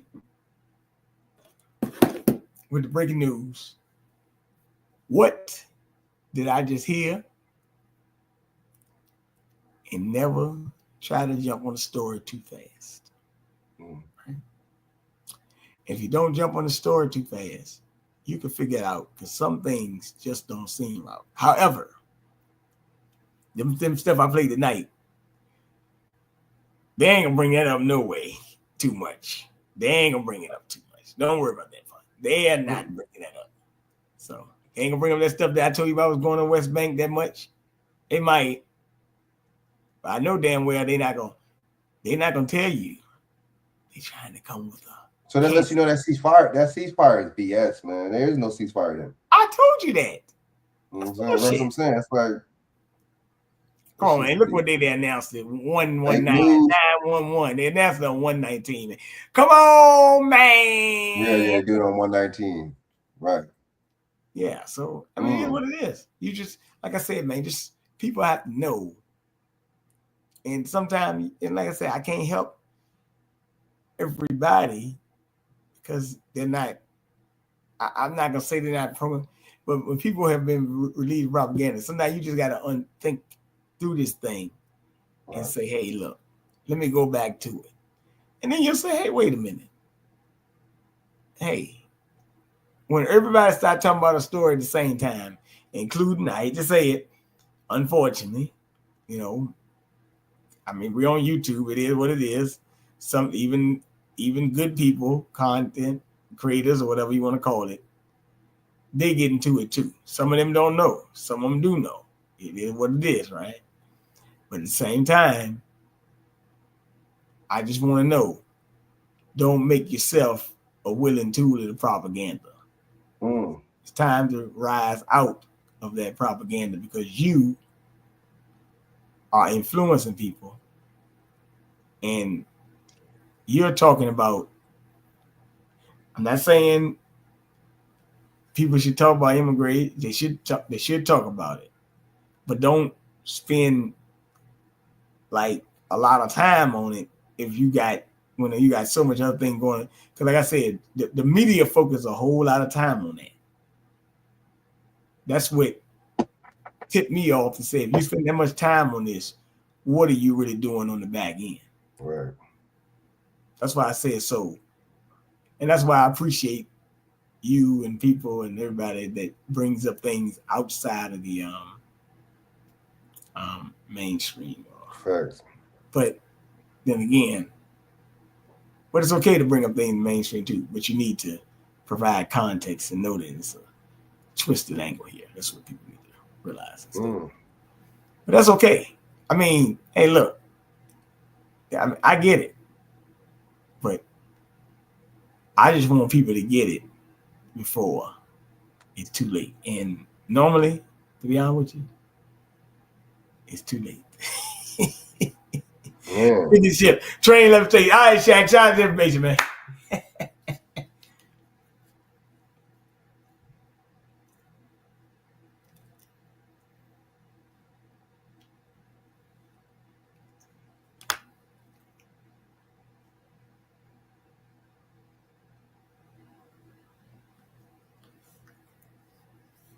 Uh-oh, he might be asleep. All right, Shaq Wilder, YouTube. Shaq Wilder, Facebook. Or Shakira's Edwards Facebook.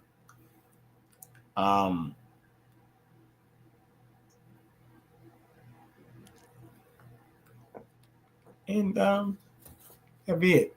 All right, man. But hey, look, man, do me a favor, take your time. Don't worry about it. Hey, man, we'll get it together. Have a good night, man. All right, for sure. Salute, man. Peace, and one.